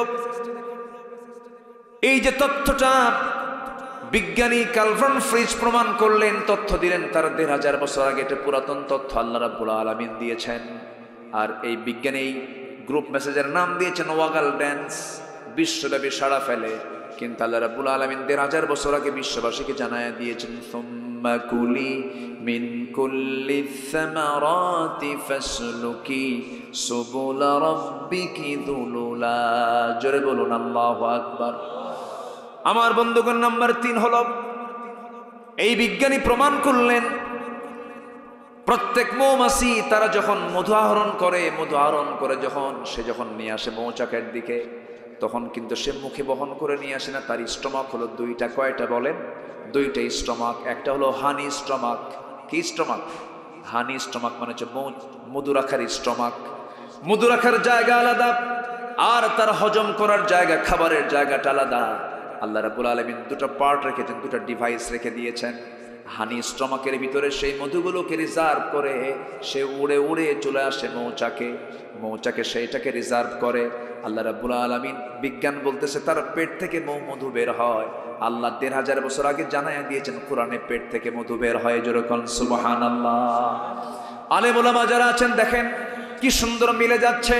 ইয়াখরুজু মিন বুতুনিহা মিন يخرج من بطونها شراب مختلف ألوانه فيه شفاء للناس إن في ذلك لآية لقوم يتفكرون জোরে বলুন আল্লাহু আকবার। يخرج বের হয় মিন বুতুনিহা, ওই কর্মী মহিলা মৌমাছির পেট থেকে বের হয় শারাবুন, পানীয় অর্থাৎ মধু, মুখতালিফুন আলওয়ানুহু, বিভিন্ন রং বেরঙ্গের। মধুর রং কি একরকম নাকি? এক একটা ফুলের এক একটা রং থাকে। শারাবুন মুখতালিফুন আলওয়ানুহু ফিহি, যার মধ্যে শিফাউল লিন্নাস, গোটা পৃথিবীর সমস্ত মানুষের জন্য মরা রোগ ছাড়া সমস্ত রোগের ঔষধ আছে। জোরে বলি সুবহানাল্লাহ। আরো আশ্চর্য হবেন, একটু কান লাগান, কানটা খরগোশের মতো করে মনোযোগ দিয়ে কথাগুলো শোনা। আল্লাহ আমাকে কত ভালোবাসেন, আমি তো আল্লাহকে বলে থাকি দেখুন আমার যেন অসুখ না হয় কি ব্যবস্থা তিনি করেছেন। একটা মৌমাছি যখন 1 পাউন্ড মধু যদি সংগ্রহ করতে নেয়, 1 পাউন্ড মধু সংগ্রহ করতে 550 মৌমাছিকে 20 লক্ষ ফুলে ভ্রমণ করতে পারলে 1 পাউন্ড মধু সংগ্রহ হয়। অর্থাৎ 550 মৌমাছি 20 লক্ষ ফুলে ভ্রমণ করতে পারলে তখন 1 পাউন্ড মধু তৈরি হয়। জোরে বলি সুবহানাল্লাহ। অর্থাৎ একটা মৌমাছিকে 80,000 কিলোমিটার পথ পাড়ি দিতে হয়। অন্য গবেষণা এসেছে 14.5 লক্ষ কিলোমিটার পথ পাড়ি দেওয়ার পর 1 পাউন্ড মধু তৈরি হয়। আমার বন্ধুগণ চিন্তা করে দেখুন, আমরা যদিও 1000, 1200, 1500, 2000 টাকা কেজি মধু আমরা কিনে খাই, বলুন তো পৃথিবীর কোনো মানুষ এই মৌমাছির শ্রমের মূল্য কি টাকা দিয়ে কোনোদিন কিনতে পারবে নাকি? 14.5 লক্ষ কিলোমিটার মানে হলো গোটা পৃথিবীকে 2-3 বার ঘোরা সম্ভব। যেরকম সুবহানাল্লাহ। এই ট্রাভেলিং চার্জ কি কেউ পৃথিবীর কেউ দিতে পারবে নাকি? এখন বলেন এই মধুর ভিতরে যদি কেউ কুষ্টিয়ার মিষ্টির শিরা যদি ঢুকায় দেয়, তারা ফাঁসি হওয়া দরকার। 1 বার না বারবার? আস্তে কোন করে 1 বার না বারবার? রোজাদার কি ভেজাল করতে পারে নাকি? ইমানদার কি ভেজাল করতে পারে নাকি? একজন নামাজি কি ভেজাল করতে পারে নাকি? একটু কান লাগান, কথাই তো বহুদূর চলে গেছিলাম, আবার লাইনে আসি। 1 নাম্বার কাজ হলো আমরা তওবা করব। মাফ করবেন কে? আস্তে তওবা করব, মাফ করবেন কে? বলেন আল্লাহ মাফ করবেন। এবার আল্লাহ রাব্বুল আলামিন সুন্দর করে 2 নাম্বার বলছেন, ইল্লা মান তাবা ওয়া আমানা ওয়া আমিলা সালিহান ফাউলাইকা ইউবাদদিলুল্লাহু সাইয়্যাতিহিম হাসানাত ওয়া কানা আল্লাহু গফুরার রহিমা। জোরে বলুন আল্লাহু আকবার। আল্লাহ রাব্বুল আলামিন বলেন নাম্বার 2 হলো যারা ঈমান আনবে। হয়তো এখন বলবেন হুজুর এত সহজ বিষয় না আপনি আলোচনা করছেন, ঈমান যারা আনবে। আমরা তো ঈমান আনছি, শুধু আমি না, আমার বাপ শুদ্ধ ঈমানদার। আছে না এরকম লোক? আছে না বলার? আমার বাপ ঈমানদার ছিল, আমারও তো ঈমানদার। কিন্তু বাপ ঈমানদার হলেই কিন্তু সন্তান ঈমানদার হয় না। ঈমান কি বংশের সূত্রে পাওয়া জিনিস না, ঈমানদার হতে হয়। বলেন ঈমানদার হতে হয়। ঈমানদার কি বংশসূত্রে পাওয়া যায় নাকি? না। ব্রাহ্মণের ছেলে ব্রাহ্মণ হতে পারে,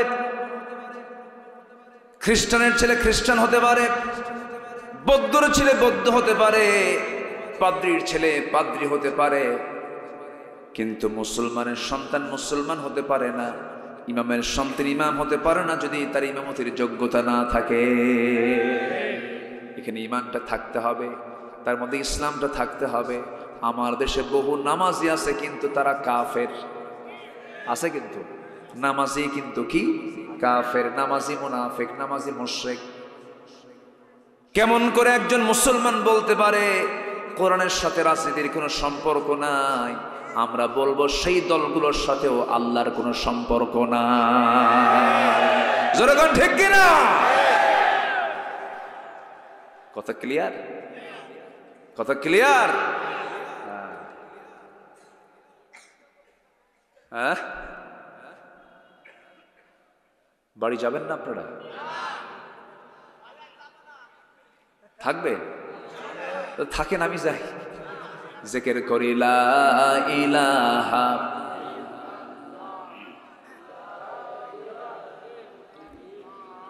আরো জোরে লা ইলাহা, আরো জোরে লা ইলাহা সুবহানাল্লাহ আলহামদুলিল্লাহ লা ইলাহা, আরো জোরে লা ইলাহা, লা ইলাহা ইল্লাল্লাহ মুহাম্মাদুর রাসূলুল্লাহ সাল্লাল্লাহু আলাইহি ওয়াসাল্লাম। সবাইকে জান্নাত পেতে রাজি আছেন নাকি? সবাইকে জান্নাত পেতে রাজি আছেন? নামাজ পড়তে সবাইকে রাজি আছেন নাকি? নামাজ আছে যেখানে জান্নাত আছে সেখানে নামাজ পড়বেন কারা কারা একটু হাত তুলে দেখান তো দেখি। জোরে বলি ইয়া আল্লাহ, আমাদেরকে 5 ওয়াক্ত সালাত আদায় করার তৌফিক তুমি আল্লাহ দিয়া দাও। জোরে বলি আমিন, আরো জোরে আমিন। হাত নামান। নাম্বার 2 হলো ঈমান আনবো। কি আনবো বলেন? ঈমান। আমার দেশে বহু লোকের নামই আছে ঈমান আলী, আছে না?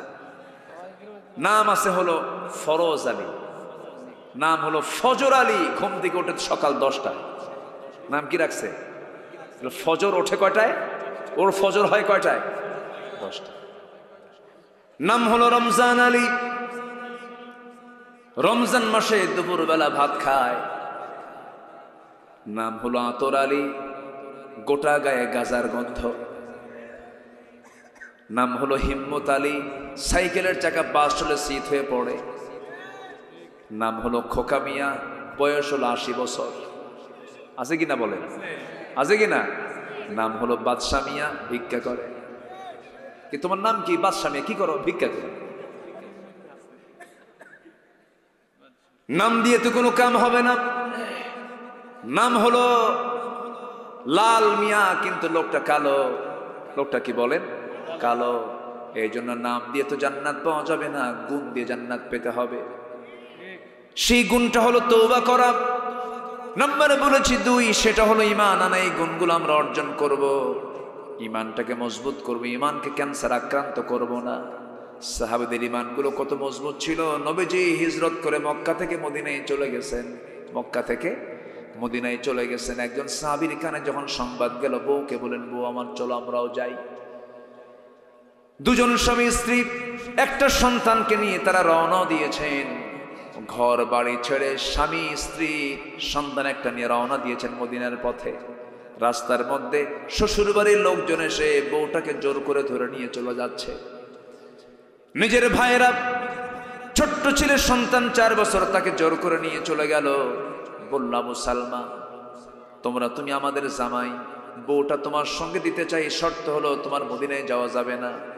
ভাইয়েরা বলল, ভাইরে তুমি আমার আপন ভাই, সন্তান তোমাকে দেব, শর্ত হলো তোমার মক্কায় মদিনায় যাওয়া যাবে না। আবু সালমা কতগুলো শুনে বললেন, শোনো, আমার বউকে তোমরা আমার কাছ থেকে ছিনিয়ে নিতে পারো, আমার সন্তানকে ছিনিয়ে নিতে পারো, কিন্তু আমার ভিতরে থাকা যে ঈমান, সেই ঈমানকে তোমরা আমার ছিনতাই করে ছিনিয়ে নিতে পারো না। জোরে কোন সুবহানাল্লাহ। থাকো আমার বউ, থাকো আমার সন্তান, থাকো আমার ভাইরা, আমার আত্মীয় স্বজন, সব তোমরা থাকো। যে মক্কার জমিনে রাসূল নাই, সেই মক্কার জমিনে আমি আবু সালমা থাকতে পারবো না। মদিনায় চলে গেলেন। এটার নাম ঈমান। এটার নাম কি বলেন? ঈমান। চলে গেলেন মদিনায়। মদিনায় যাওয়ার পরে 1 বছর চলে গেল। আবু সালমার স্ত্রী উম্মে সালমা চোখের পানি ফেলে ফেলে কান্দে। তাকে আটকায় রেখেছে তার বাপ মা, বের হতে পারেন না। লুকোচুরি করে একদিন করলেন কি, ঘর থেকে বের হলেন, ছেলেটাকে লুকায় নিলেন। মা ছেলে 1 বছর পর তারা রাতের আধারে লুকায় লুকায় বের হয়েছেন মক্কা থেকে। অনেক পথ পাড়ি দিয়ে কষ্ট করে মদিনা পর্যন্ত চলে গেছেন। ফজরের সময় হয়ে গেছে, আজান হয়ে গেল। রাসূল নামাজটা মদিনার মসজিদে পড়ালেন। আজান শেষ, নামাজ শেষের পর একটা এলান জারি হলো, আসসালাতু আলাল মাইয়িত, জানাজার নামাজ শুরু হবে কার? গত রাত্রে আবু সালমা দুনিয়া থেকে বিদায় নিয়েছেন। উম্মে সালমা ভিতরে ঢুকলেন মদিনার। ওইদিকে আবু সালমা তার স্বামী দুনিয়া থেকে বিদায় নিলেন। আহারে, আমার নবীজি জানাজা পড়ায়া দিলেন। এক সাহাবী এসে বলছেন, ইয়া রাসূলুল্লাহ, আবু সালমা দুনিয়া থেকে বিদায় হলো, কিন্তু হুজুর উম্মে সালমা তার স্ত্রী তার সন্তান সহ হাজির হয়ে গেছে। আমার নবীজি কেঁদে ফেললেন, বলেন, আহারে আমার আবু সালমার কি নসিব, উম্মে সালমার কি নসিব। তারা স্বামী স্ত্রী 1 বছর পর তারা আবার পরিচয় হতে পারল না, এক জায়গায় হতে পারল না। রাসূল তাদের জন্য দোয়া করে দিলেন। আমার বন্ধুগণ, আবু সালমা এবং উম্মে সালমার দাম্পত্যময় জীবনটা খুব সুখময় ছিল। একদিন 2 জন গল্প করতে করতে নির্জন পরিবেশে তারা একাকী গল্প করতেছিল। গল্পের মাঝে এক সময় এক পর্যায়ে উম্মে সালমা বলে ফেলছেন, আমার স্বামী আবু সালমা, আমি আপনাকে একটা প্রশ্ন করতে চাই। কি প্রশ্ন বলো? আমি যদি আপনার আগে মরে যাই, আমার মৃত্যুর পরে আপনি কি আমার জায়গায় অন্য কোনো নারীকে নিয়ে আসবেন নাকি? মানে আপনি বিয়ে করবেন নাকি? আবু সালমা মুস্কি মুস্কি হাসি মেরে বলছেন, উম্মে সালমা, আমি তোমাকে দারুণ মোহাব্বত করি, দারুণ লাইক করি, তুমি কি বলতে চাও বলো। কেন, আপনি ভালো করে বলুন, আপনি কি বিয়ে করবেন নাকি? এবার আবু সালমা উল্টা প্রশ্ন করছেন, তোমার কাছে যেটা পছন্দ হবে আমি সেটাই করব, বলো, আমি তোমাকে দারুণ ভালোবাসি। এবার উম্মে সালমা বলছেন, আমি যদি আপনার আগে মরে যাই, আপনি যদি বউহারা হয়ে যান, আমার শর্ত হলো আমার জায়গায় কোনো নারীকে আপনি নিতে পারবেন না, আপনি বিয়ে করতে পারবেন না। মেয়েদের এই স্বভাবটা এখনো আছে না? নাই? আছে, আছে, সব কিছু দেবে, শুধু যদি কন শোয়ার আগ দিয়ে, শোনো বিয়ে কিন্তু আমার একটা করতে হবে, তাহলে কিন্তু কাম সারা। ওই কথা তো দূরে থাক, যদি হুরের গল্পও করেন তবুও তো আপনার সাথে থাকা কঠিন। কিন্তু দেখো জান্নাতে আল্লাহ তাআলা অনেক হুর রাখছে, রাগের ঠেলায় কবে হুরের গল্প শুরু করছো না, ওই দিক হয়ে শুয়ে থাকো, খবরদার আমার দিকে তাকাবো না কিন্তু। তারা হুরের সাথেও হিংসা করে, এটা মেয়েদের নেচার। এটা আমার নবীজি দোয়া করেন, আল্লাহ আমার খাদিজাকে জান্নাত দাও। পিছন থেকে আম্মা জান আয়েশা বলে, বুড়ির জন্য এখনো কান্দা লাগে। কি কথা কি বুঝতেছেন আপনারা? এটা মেয়েদের নেচার, এটা আল্লাহ পাক তাদেরকে ওইরকম করে বানিয়েছেন। আবু সালমা বললেন, উম্মে সালমা, তুমি যদি এরকম চাও যে তোমার আগে তোমার মৃত্যু হয়ে গেল, আমি বউহারা হয়ে গেলাম, যাও তোমার পছন্দের দিকে তাকায় আমি জীবনের সিদ্ধান্ত নিলাম আমি বিয়ে করব না, যাও। কিন্তু এটার উল্টা যদি হয়, আমি আগে বললাম তুমি যদি বিধবা হও তাহলে। এবার উনি প্রশ্ন করে ফেলেছেন, তাহলে কি হবে? আমার থেকে শোনো। আবু সালমা বলছেন, এবার তিনি বলছেন, উম্মে সালমা শোনো, আমি তোমার স্বামী হয়ে বলবো, তোমার আগে যদি আমার মরণটা হয়ে যায়, তুমি যদি বিধবা হয়ে যাও, বিধবার মতো অসহায় নারী দুনিয়াতে নাই। তুমি ফিতনায় পড়ে যাও, তোমার ঈমান প্রশ্নবিদ্ধ হয়ে যাক, তুমি কোনো ফিতনার মধ্যে, পরীক্ষার মধ্যে পড়ে গিয়ে ঈমান নষ্ট হয়ে যাক, তোমার এটা আমি চাবো না। এমনটাই যদি হয়, তোমার আগে যদি আমার মরণ হয়, আমি তোমার জন্য দোয়া করি, আমার চাইতে উত্তম স্বামী যেন আল্লাহ রাব্বুল আলামিন তোমাকে জুটাইয়া দেয়। উম্মে সালমার দোয়া কবুল হয় নাই। উত্তম দোয়া আল্লাহর কাছে আবু সালমারটাই মনে হয়েছে, তার দোয়াটাই কবুল হয়ে গেছে। হারে, একটা বছর পর স্বামীকে দেখার জন্য বুক বড় আশা নিয়ে উম্মে সালমা মদিনায় ঢুকলেন, পেলেন না। সংবাদ আসলো তার কানে, আবু সালমা রাতের বেলায় দুনিয়া থেকে বিদায় নিয়েছে। উম্মে সালমা এই তিন সন্তানকে কোলের মধ্যে নিয়ে অসহায়ত্ব বোধ করছিলেন। নবীজির সামনে এসে দাঁড়ায়া বলছেন, উম্মে সালমা রে, চিন্তা নাই, তোমার সন্তান তেতিম হয়েছে, কিন্তু আমি তেতিমের সর্দার সামনে দাঁড়ায়া আছি। আমি তেতিম ছিলাম, আমি তেতিমের দুঃখ বুঝি।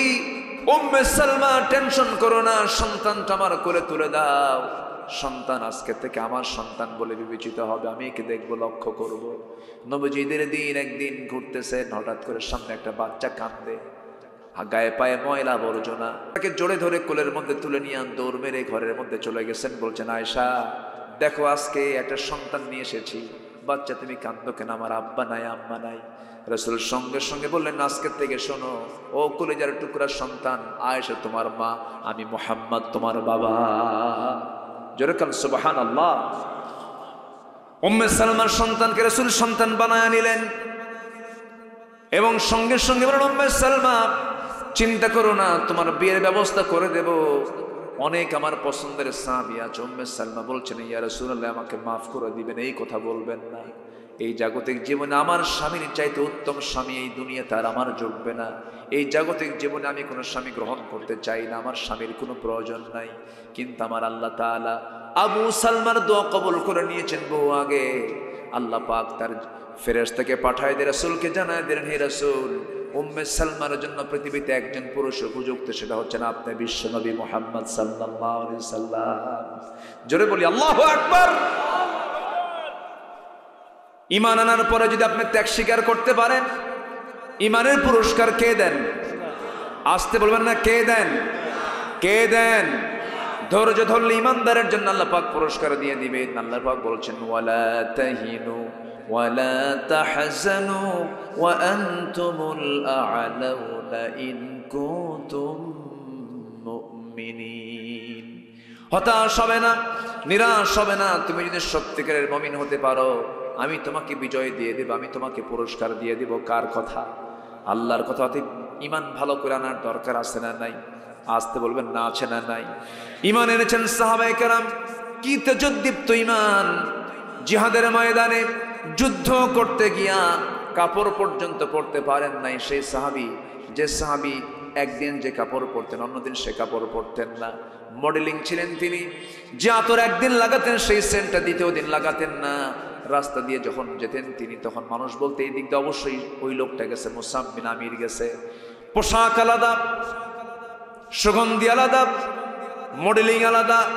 কালেমা পড়লেন, মুসলমান হয়ে গেলেন, এতটা সিম্পল হয়ে গেলেন।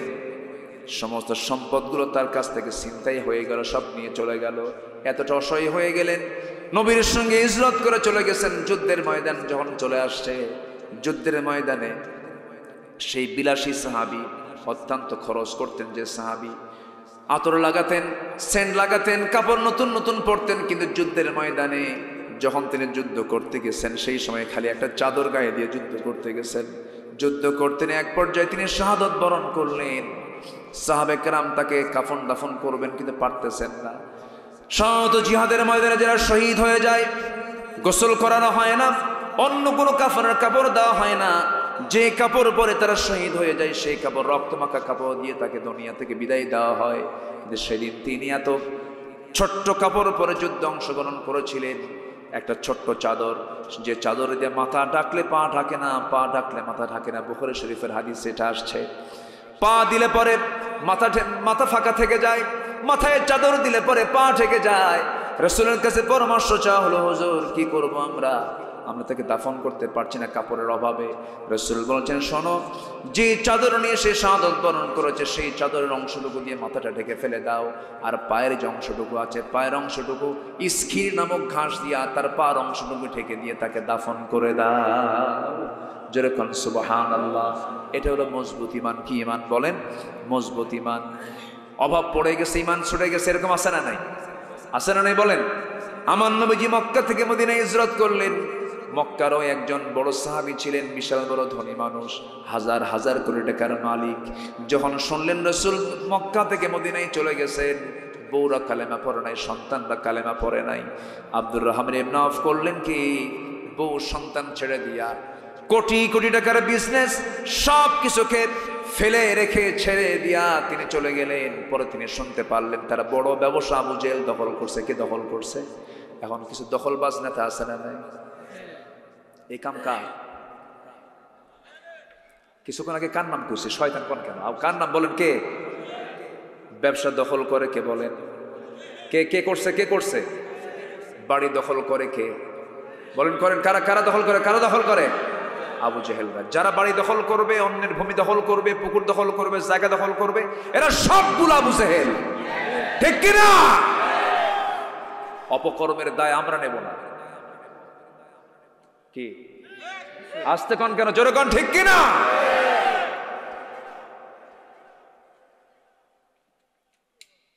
একজন তো পালানোর সময় ভাতও খেতে পারে নাই। জানেন না আপনারা? জানেন না আপনারা? ভাত খেতে পারে নাই, কিন্তু রান্না হয়েছে, কপালে জোটে নাই খাওয়া। ব্যাগটা গোছাবে, শাড়িগুলো গোছাবে, তাও হয় না। বিমানে চড়বে, এয়ারপোর্টে যাবে, তাও হয় নাই। ভাঙ্গা হেলিকপ্টারে কিন্তু দিল্লি পৌঁছছে। ঠিক কিনা? অপরাধ যদি করতে করতে যদি অপরাধের পরিমাণ বেশি হয়ে যায়, এমনও হতে পারে উনি তো ভাঙ্গা একটা হেলিকপ্টার পাইছে। দুর্নীতি যদি সেই একই কায়দায় শুরু হয়, ভাঙ্গা হেলিকপ্টারও জুটবে না। কি ঠিক আছে তো? ঈমান ভালো করে আনবো আমরা। ওয়া আমিলা সালিহান, ভালো আমল করব। মানুষের জমি দখল করব, এটা ভালো আমল নাকি? মানুষগুলো কিছু কয় না, বুঝলাম না, বাড়ি যায়ও না, কিছু না, একটু যাওয়ার চান্স নিলে আমি তো শেষ করতে পারি।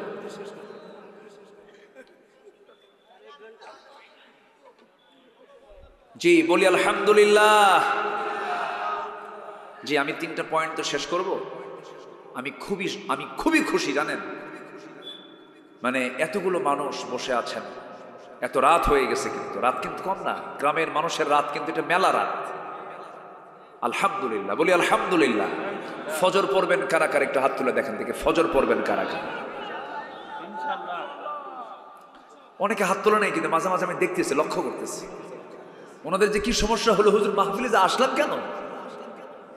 ভাত একটু আমি সময় দিচ্ছি ভাই, একটু দেখেন যারা হাত তুললেন না একটু চিন্তা করেন তো, এই হাতটা আপনার জীবনে তো নাও তুলতে পারে না, এই হাত আপনার অবসর হয়ে যেতে পারে। একটু চিন্তা করেন ভাই, একটু চিন্তা করেন, সামনে রমজান মাস আসতেছে, একটু চিন্তা করেন ভাই। 5টা ওয়াক্ত নামাজ, বলুন হে আল্লাহ আমাদেরকে 5 ওয়াক্ত সালাত জামাতের সাথে আদায় করার তৌফিক তুমি আল্লাহ দিয়ে দাও। জোরে বলি আমিন, আরো জোরে আমিন, আরো জোরে আমিন।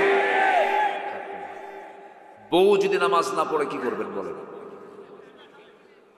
হ্যাঁ, একজন কাছে পিটন হবে, পিটন মানে মার্ডার কেস, এটা লক্ষণ খারাপ। আগে অ্যাকশন করে কেউ, যে কইস বিয়ে করে নেই। বউ মারা এত সহজ, বউ মারা সহজ। যে স্বামী সে বউকে ভয় করবে, দেখেন ঠিক একজন কইছে, উপায় নাই।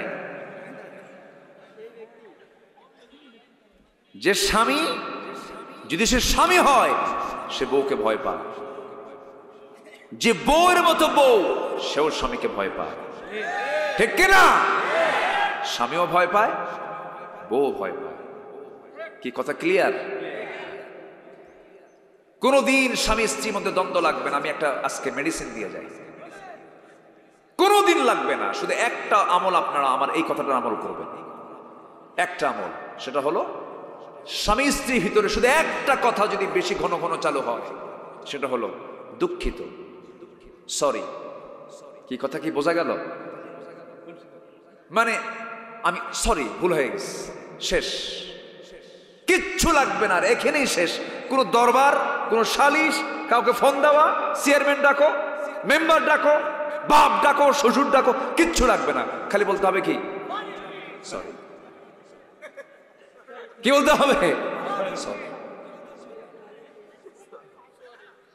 দুঃখিত। কিন্তু কিছু কিছু মহিলা আছে, আমি মাপ চাবো, কিয়ামত হয়ে যাবে মাপ চাবো না। এ আছে না নাই বলেন তো? এরকম আছে, এগুলো করা যাবে না, সব ঠান্ডা হয়ে যাবে। কে বলেছে হবে না? আমার নবীর বউদের মধ্যে কোনো গন্ডগোল ছিল? তাহলে আমার নবীর বউদের মধ্যে গন্ডগোল না, আমার স্ত্রীর মধ্যে গন্ডগোল হবে কেন? আমরা তো সেই নবীর উম্মত, আমরা আল্লাহু আকবার বলি। নবীর পারিবারিক ফিতনা নাই, আমাদের পারিবারিক ফিতনা হবে না, এটাই তো বাস্তবতা। আমরা তো শেষ নবীর উম্মত, আমরা তো নূহের উম্মত না। আমরা কি নূহ নবীর উম্মত? তার বউ কথা শোনে নাই। লূত আলাইহিস সালাম তার বউ কথা শোনে নাই। আমরা তো সেই নবীর উম্মত না, আমরা শেষ নবীর উম্মত। আমার নবীর স্ত্রীর হিস্টোরি যা ছিল আমাদের এটার সঙ্গে মিলে যাবে, জোরে বলি ইনশাআল্লাহ। আমার নবীর 4 স্ত্রী, কি মোহাব্বত ছিল দেখেন। 4 স্ত্রী জানতেন না যে রাসূল কাকে বেশি ভালোবাসেন, সবাই জানতো যে আমাকে বেশি ভালোবাসেন। 4 জন গল্প করতেছে, তুমি জানো তোমার চাইতে না রাসূল আমাকে বেশি ভালোবাসেন। মেয়েদের মধ্যে তো এগুলো আছে, আছে কিনা? আছে। শোনেন, বউকে ভয় পান না, অসম্ভব ব্যাপার, ভয় ছাড়া উপায় নাই তো। দিনের বেলা ধরেন আপনি বউয়ের সাথে ইজি বাইকে চড়ে আপনি যাচ্ছেন চুয়াডাঙ্গা, তো এই গাড়িতেই কিছু কিছু মহিলা আছে বোরকা টোরকা তো পড়ে না, অর্ধলগ্ন হয়ে হঠাৎ করে চুলটুল ছেলেদের সামনে বসে গেছে। আপনি ফোনে কথা বলতে বলতে হয়তো অন্য খেয়ালেই আপনি মহিলার দিকে তাকায় ছিলেন 29 সেকেন্ড, পাশে বউ আছে। যদি এই দৃশ্য দেখে তাহলে কি হতে পারে বলেন তো? ওই সময় কিছু কবে না তো, বাইরে কিছু বলবে, ওটা পুষে থাকবে, পুষবে খালি। সন্ধ্যার পর বাড়ি ফিরেছেন, বাড়ি ফেরার পরে যখন বলবেন ঝর্ণা সুইটি, এক গ্লাস পানি দাও তো। ওই দিক থেকে জবাব আসবে, থাও তোমার সুইটি। কি ঠিক কিনা বলেন? তুমি চায়া থাকো আরেক দিকে, তুমি চায়া থাকো আরেক দিকে। আপনার হার্ট যদি দুর্বল হয়,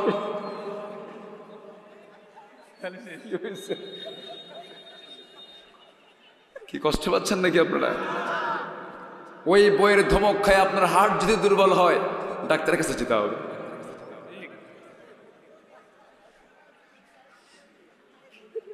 আমি মনে হয় কষ্ট দিচ্ছি আপনাদের। পারিবারিক জীবনে এগুলো হিস্টোরি আছে না নাই? আচ্ছা, মিলেমিশে থাকতে। বউ যদি নামাজ না পড়ে মারবেন কেন? সুন্দর করে বুঝাবেন, অবশ্যই শুনবে কথা। জোরে বলি ইনশাআল্লাহ। 4 স্ত্রী, 4 জনই তর্ক লাগছে। কয় যে জানো রাসূল আমাকে বেশি ভালোবাসেন, জানো আমাকে বেশি ভালোবাসেন। 4 জনই বলে তো সবাই তো কই আমাকে বেশি ভালোবাসেন, চল আমার নবীর মুখ থেকে শুনবো। সব 4 জনই গেছে নবীর কাছে শুনতে। হুজুর আপনি বলেন তো, আমরা 4 জনের মধ্যে গন্ডগোল লাগছে, আপনি কাকে বেশি ভালোবাসেন বলেন তো, উত্তর দেওয়া যাবে? সম্ভব? রাসূল কি এরকম বোকামি করবেন? রাসূল বলেন শোনো, উত্তরটা এখন দেব না, চিন্তা করতে হবে, গবেষণা করে এরপরে বলতে হবে, কালকে বলবো। যাও, পাঠায় দিছে। সন্ধ্যার সময় উনি চিন্তা করলেন কি করা যায়, কি বলবো আমি। উনি 8টা খেজুর হাতের ভিতরে নিলেন, 2টা করে ভাগ করলেন। 2টা করে খেজুর তিনি একটা স্ত্রীকে দিবেন, মোট 8টা খেজুর শেষ হয়ে যাবে। আম্মা জান আয়েশার ঘরে ঢুকে দরজায় নক করে ভিতরে ঢুকে জড়িয়ে ধরে বলছেন, আয়েশা, হুমায়রা লাল টুকটুকে মহিলা, আমি তোমাকে দারুণ মহব্বত করি, আই লাভ ইউ। এই জায়েজ নাই? আজ থেকে জায়েজ আছে না নাই? অন্যের বউ না নিজের বউ, এটা যেন মনে থাকে। আমার নবী জাহিব্বুক বললেন, বুকের সন্ধি মুখের মধ্যে জড়িয়ে নিলেন। জড়িয়ে নিয়ে বলছেন, স্ত্রী আয়েশা, আমি তোমাকে দারুণ ভালোবাসি, আমি তোমাকে 2টা খেজুর দিয়ে গেলাম লুকায়া লুকায়া। এই যে তোমাকে 2টা খেজুর দিয়ে গেলাম, এই তথ্য যেন কোনো অন্য স্ত্রীর কাছে যেন ট্রান্সফার না হয়, থাকো। ঠিক একই আচরণ দ্বিতীয় ঘরে গিয়ে করলেন, 2টা খেজুর দিলেন। 4 স্ত্রীর ঘরে গিয়ে 2টা করে খেজুর, 8টা খেজুর ফোরাইয়া দিয়া সবাইকে একই সান্ত্বনা দিয়ে চলে আসলেন। পরের দিন 4 জনই বুক ভরা আশা নিয়ে একসঙ্গে নবীর সামনে হাজির হয়ে বলছে, হুজুর আজকে জানাতে চেয়েছেন আপনি কাকে সবচাইতে বেশি ভালোবাসেন। রাসূল বলেন, গত রাত্রিতে আমি যাকে লুকায় লুকায় 2টা খেজুর দিয়ে আসছি, আমি তাকেই বেশি ভালোবাসি। যা।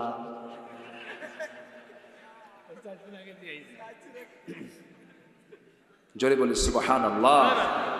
রাসূল বলেছেন, যার একাধিক বউ আছে, যদি সমতা রক্ষা না হয়, একটা তরমুজ কেটেছে, তরমুজের এক সাইড লাল কম, আরেক সাইড লাল বেশি, এটাও যদি হয়, কম বেশি যদি হয়, আল্লাহ ধরে ফেলবে। কি কথা কি বুঝতেছেন আপনারা? রাসূল বলেছেন, যদি কোনো স্বামী তার স্ত্রীদেরকে দিতে নিয়ে কম বেশি করে, আল্লাহ পাক কিয়ামতের দিন ওই স্বামীকে গোশত মাংস ছাড়া হাড় হাড্ডি করে কিয়ামতের দিন তুলবে। বিয়ে করেন আরেকটা। মাঝে মাঝে কিছু যুবক আছে বউকে হুমকির মধ্যে রাখে, তুই জানিস আমি কিন্তু বিয়ে আরেকটা করব, এরকম কয় না? আজ থেকে এরকম কিছু পুরুষ আছে না নাই?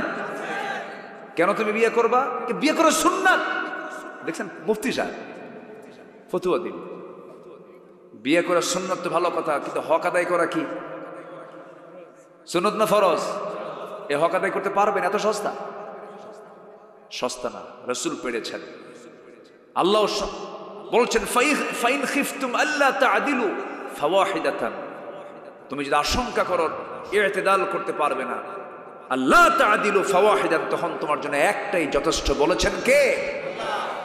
আমার মায়েরা খুব খুশি, হুজুর আপনি খুব ভালো। বিয়ে যদি করতেই হয় একাধিক, বিধবাকে করেন। আপনার চাইতে 15 বছরের বড় মহিলাকে করেন। রাসূল তো তাই করছে, ওই সুন্নাত করেন। কি এখন তার কেউ রাজি নাই? নবী বিয়ে করেছেন, নবীর চাইতে বয়সে কত বছরের বড়? 15 বছরের বড়। এটা সুন্নাত। তাহলে আপনি যদি বিয়ে করতেই চান 2টা, তাহলে 15 বছরের একজন বুড়ি মহিলা বিয়ে করেন, এটা সুন্নাত। না জেনে না বুঝে আমরা অনেক কথাই বলি। রাসূল বিয়ে করেছেন কাদেরকে? যাদের কোনো যৌবনই নাই, যুদ্ধের ময়দানে আটকা পড়ে গেছে, স্ত্রীত্বের মর্যাদা দিয়েছেন। নবীজির চাইতে বয়স অনেক বড়, তাদেরকে বিয়ে করেছেন। এবং আম্মাজান খাদিজাকে রাসূল বিয়ে করেছেন 25 বছরের টকবকে যৌবন বয়সে।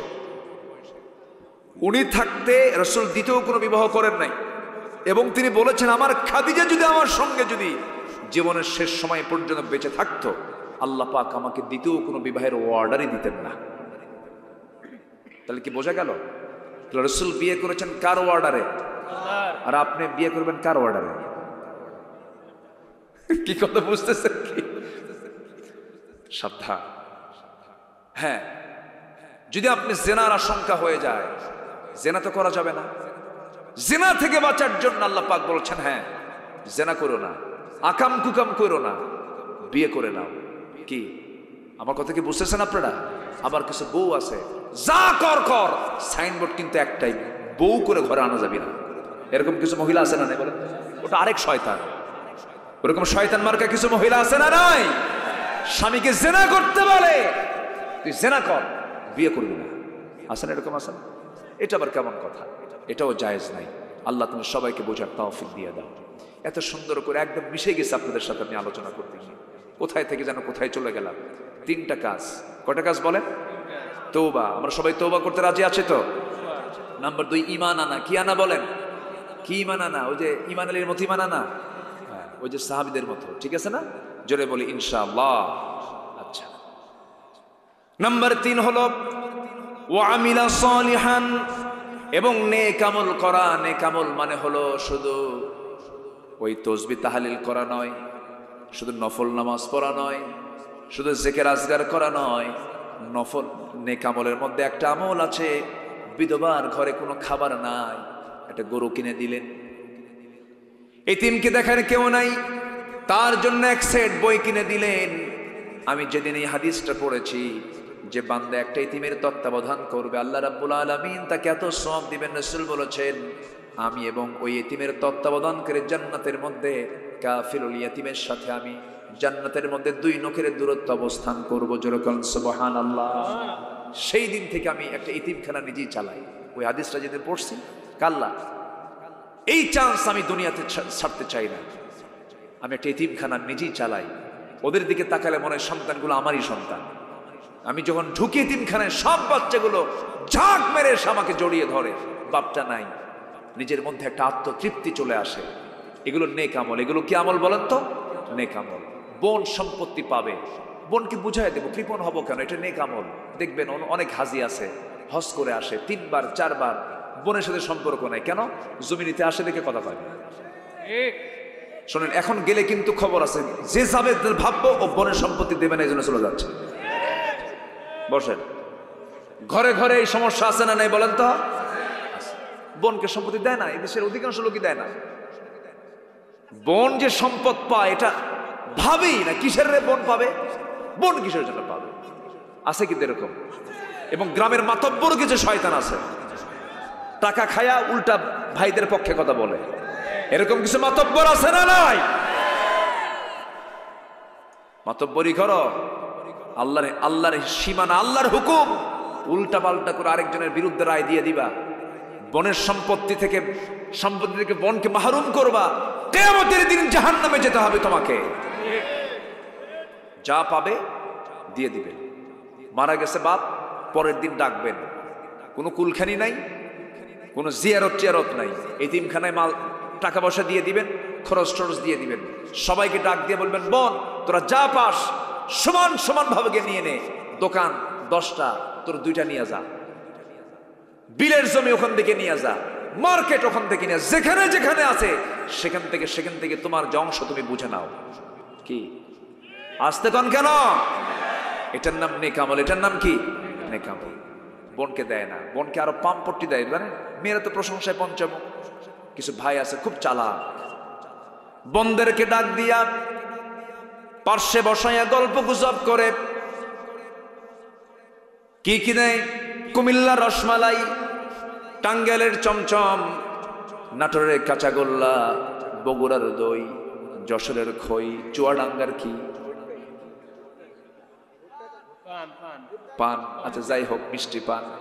সবগুলো নিয়ে বসে বসে শীতকালে দাওয়াত দেয়, জ্যৈষ্ঠ মাসে দাওয়াত দেয়। বোনকে সব খাওয়ায়া দিয়া, মিষ্টি টিষ্টি খাওয়ায়া দিয়া বোনের জন্য 2 ভরি স্বর্ণের চেন কিনে নিয়ে আসে। 2 ভরি স্বর্ণের চেনটা গলার মধ্যে ঢুকায় দিয়া বলে, বোন তেমন কিছু খেদমত করতে পারলাম না, একটা কথা বলি বোন, তুমি জানি তুমি সম্পত্তি পাবে, তুমি আমার বোন, তোমার সম্পত্তি তোমার, অবশ্যই তোমার, কিন্তু একটা কথা বলি কি বোন, রাগ করো নাকি, অংশ নিলেও কিন্তু ধ্বংস হয়। কত বড় শয়তান! কি আছে না নেই বলেন তো? অংশ নিলে ধ্বংস। এইগুলো হলো বদ আমল, জাহান্নামে যাওয়ার আমল। এইগুলো আমলগুলো আমরা যদি বাদ দিতে পারি, বান্দার হক যদি নষ্ট না করি, মহান রব্বুল আলামিন বলছেন, বান্দা এই 3টা আমল করলে আমি আল্লাহ নিজে ওয়াদা করছি তোমার সমস্ত সাইয়্যাত গুলোকে, তোমার পাপ গুলোকে আমি আল্লাহ সওয়াব বানায়া দেব। জোরে কোন সুবহানাল্লাহ। আল্লাহ কবুল করুন, জোরে বলি আমিন। এই মাহফিলটা বাস্তবায়ন করতে গিয়ে কত যে কষ্ট করতে হয়েছে আমার রাশেদ ভাইদের, অনেক কষ্ট করতে হয়েছে। আমাকে সেই 1টা বছর আগে যোগাযোগ করে করে আমার মিলে না, আমার চুয়াডাঙ্গায় মনে হয় মাহফিল আমার এই বছরের শেষ, এটাই একটাই ছিল মনে হয়, আরেকটা ছিল মনে হয়। আমাদের তো হয় না, আমাদের তো সুযোগ হয় না, গোটা দেশে যেতে হয়, বিভিন্ন জায়গায় যেতে হয়। তো যাই হোক, আমি যে এসেছি, খুশি হয়েছেন তো নাকি? আল্লাহ যেন খুশি হন, জোরে বলি আমিন, আরো জোরে আমিন। জি, মাহফিল কমিটি এই আয়োজনটা প্রত্যেক বছর করুক, আপনারা চান না? সবাই চান তো ইনশাআল্লাহ? আল্লাহ কবুল করুন, জোরে বলি আমিন। এই আশাবাদ কামনা করছি, সবার কাছে দোয়া চাই, আমিও দোয়া করি, আল্লাহ যেন আমাদের এই সম্পর্ক যেন হাসর পর্যন্ত নিয়ে নেন। আমরা একসঙ্গে জান্নাতে যেতে চাই না ভাই?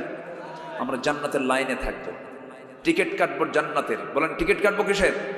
টিকিটটা কোথায় আছে বলেন তো? বলেন কোথায় আছে? কোরআনে। তাহলে একসঙ্গে আমরা মনজিলে মকসুদে পৌঁছতে পারবো, দেখা হবে, কিন্তু জান্নাতেও দেখা হবে। আল্লাহু আকবার বলেন। জান্নাতে দেখা হবে না? হবে। জান্নাত কি একা থাকার জায়গা? আচ্ছা, একা থাকলে কি কোথাও কি মজা আছে নাকি? না, বন্ধু বন্ধুর কাছে যাবে, দেখা হবে, সাক্ষাৎ হবে, জান্নাতে বাজার বসবে। জোরে কান সুবহানাল্লাহ। আল্লাহ আমাদের সবাইকে সেই জান্নাতের বাসিন্দা হওয়ার জন্য যে যোগ্যতা, সেই যোগ্যতা যেন আমাদেরকে অর্জন করার তৌফিক দান করেন। সবে নামাজের মতো করে বসি, আমরা আল্লাহর কাছে যাব, আল্লাহর কাছে প্রার্থনা করব। অনেকেই বসেছিলেন, কিছু লোক চলে গেছেন আংশিক, কিছু লোক যাবেন, অনেক দূর থেকে আসছেন যারা।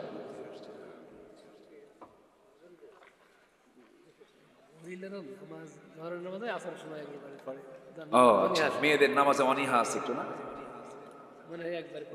হ্যাঁ, তাদের তো একটা অসুখ হয়, আল্লাহ পাক সে অসুখকে মাফ করে দিয়েছেন। অসুখ হলো তোমার নামাজ মাফ, কিন্তু সে অসুখের মেয়াদ হচ্ছে 3 থেকে 10 দিন পর্যন্ত, সে মেয়াদ নিয়ে যায় ঠেলে 25 দিন পর্যন্ত, আর নামাজ পড়ে 5 দিন।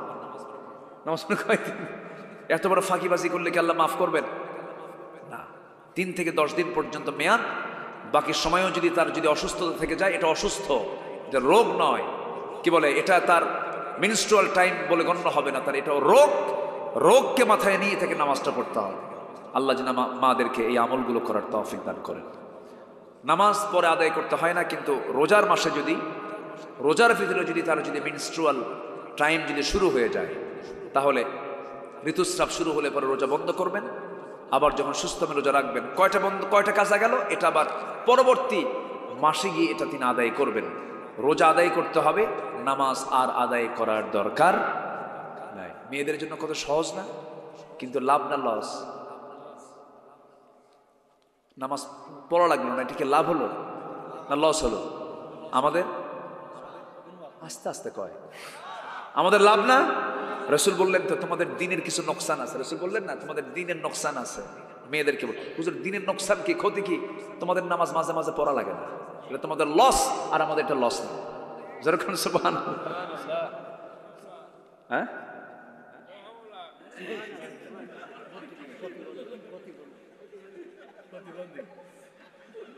মাশাআল্লাহ।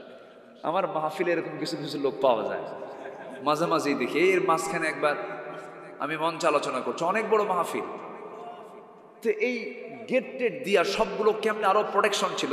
আমাদের মাহফিল কিছু কিছু তো এমন ভাবে থাকে যে ঢোকার কোনো কায়দা নাই। তো দেখি যে ওই প্রতিবন্ধী ছেলেটা উঠে আসছে, একদম মঞ্চে উঠে, চেয়ার ছিল ফাঁকা, বসে গেছে। হ্যাঁ, যে সানগ্লাস পরে হলো দিনের বেলা, ও সানগ্লাস পড়ছে রাতের বেলা। তো তুলে ঠ্যাং দুটো উপরে তুলে বসে আছে, সবাই দেখে হাসে, আমি আর টের পাই না, আমি তাকায় দেখি ওই এ সভাপতি কোন জায়গা থেকে আসে, ওই সাইজ, বুঝলে?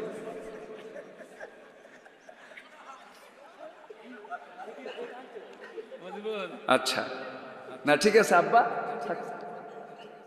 আল্লাহ তুমি তাকে সুস্থ করে দাও, জোরে বলি আমিন। সেও খুশি, সে শুনেও খুশি, আল্লাহ তুমি তাকে সুস্থ করো। কোন মায়ের জন্য সন্তান?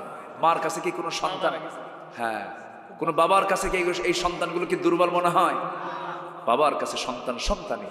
আল্লাহ জি 5 ওয়াক্ত নামাজ পড়ে, দেখেন যতটুকুই থাক সে নামাজে কিন্তু পাবন্ধী, তাহলে সে অনেকের চেয়ে ভালো না? অনেকের চেয়ে ভালো। আমরা নামাজ পড়বো, জোরে বলি ইনশাআল্লাহ। অনেকে গজল শুনতে চেয়েছেন, শুনবেন? সে কোন বন্ধু বলো বেশি বিশ্বস্ত? আমাদের বন্ধু আল্লাহর পরে আরেকজন আছেন, তিনি হচ্ছেন মুহাম্মদ সাল্লাল্লাহু আলাইহি ওয়াসাল্লাম। সে কোন বন্ধু বলো বেশি বিশ্বস্ত? কার কাছে সব কথা বলা যায়, কার কাছে মন খুলে দেয়া যায়, হওয়া যায় বেশি আশ্বস্ত। তার নাম আহমদ, বড় বিশ্বস্ত।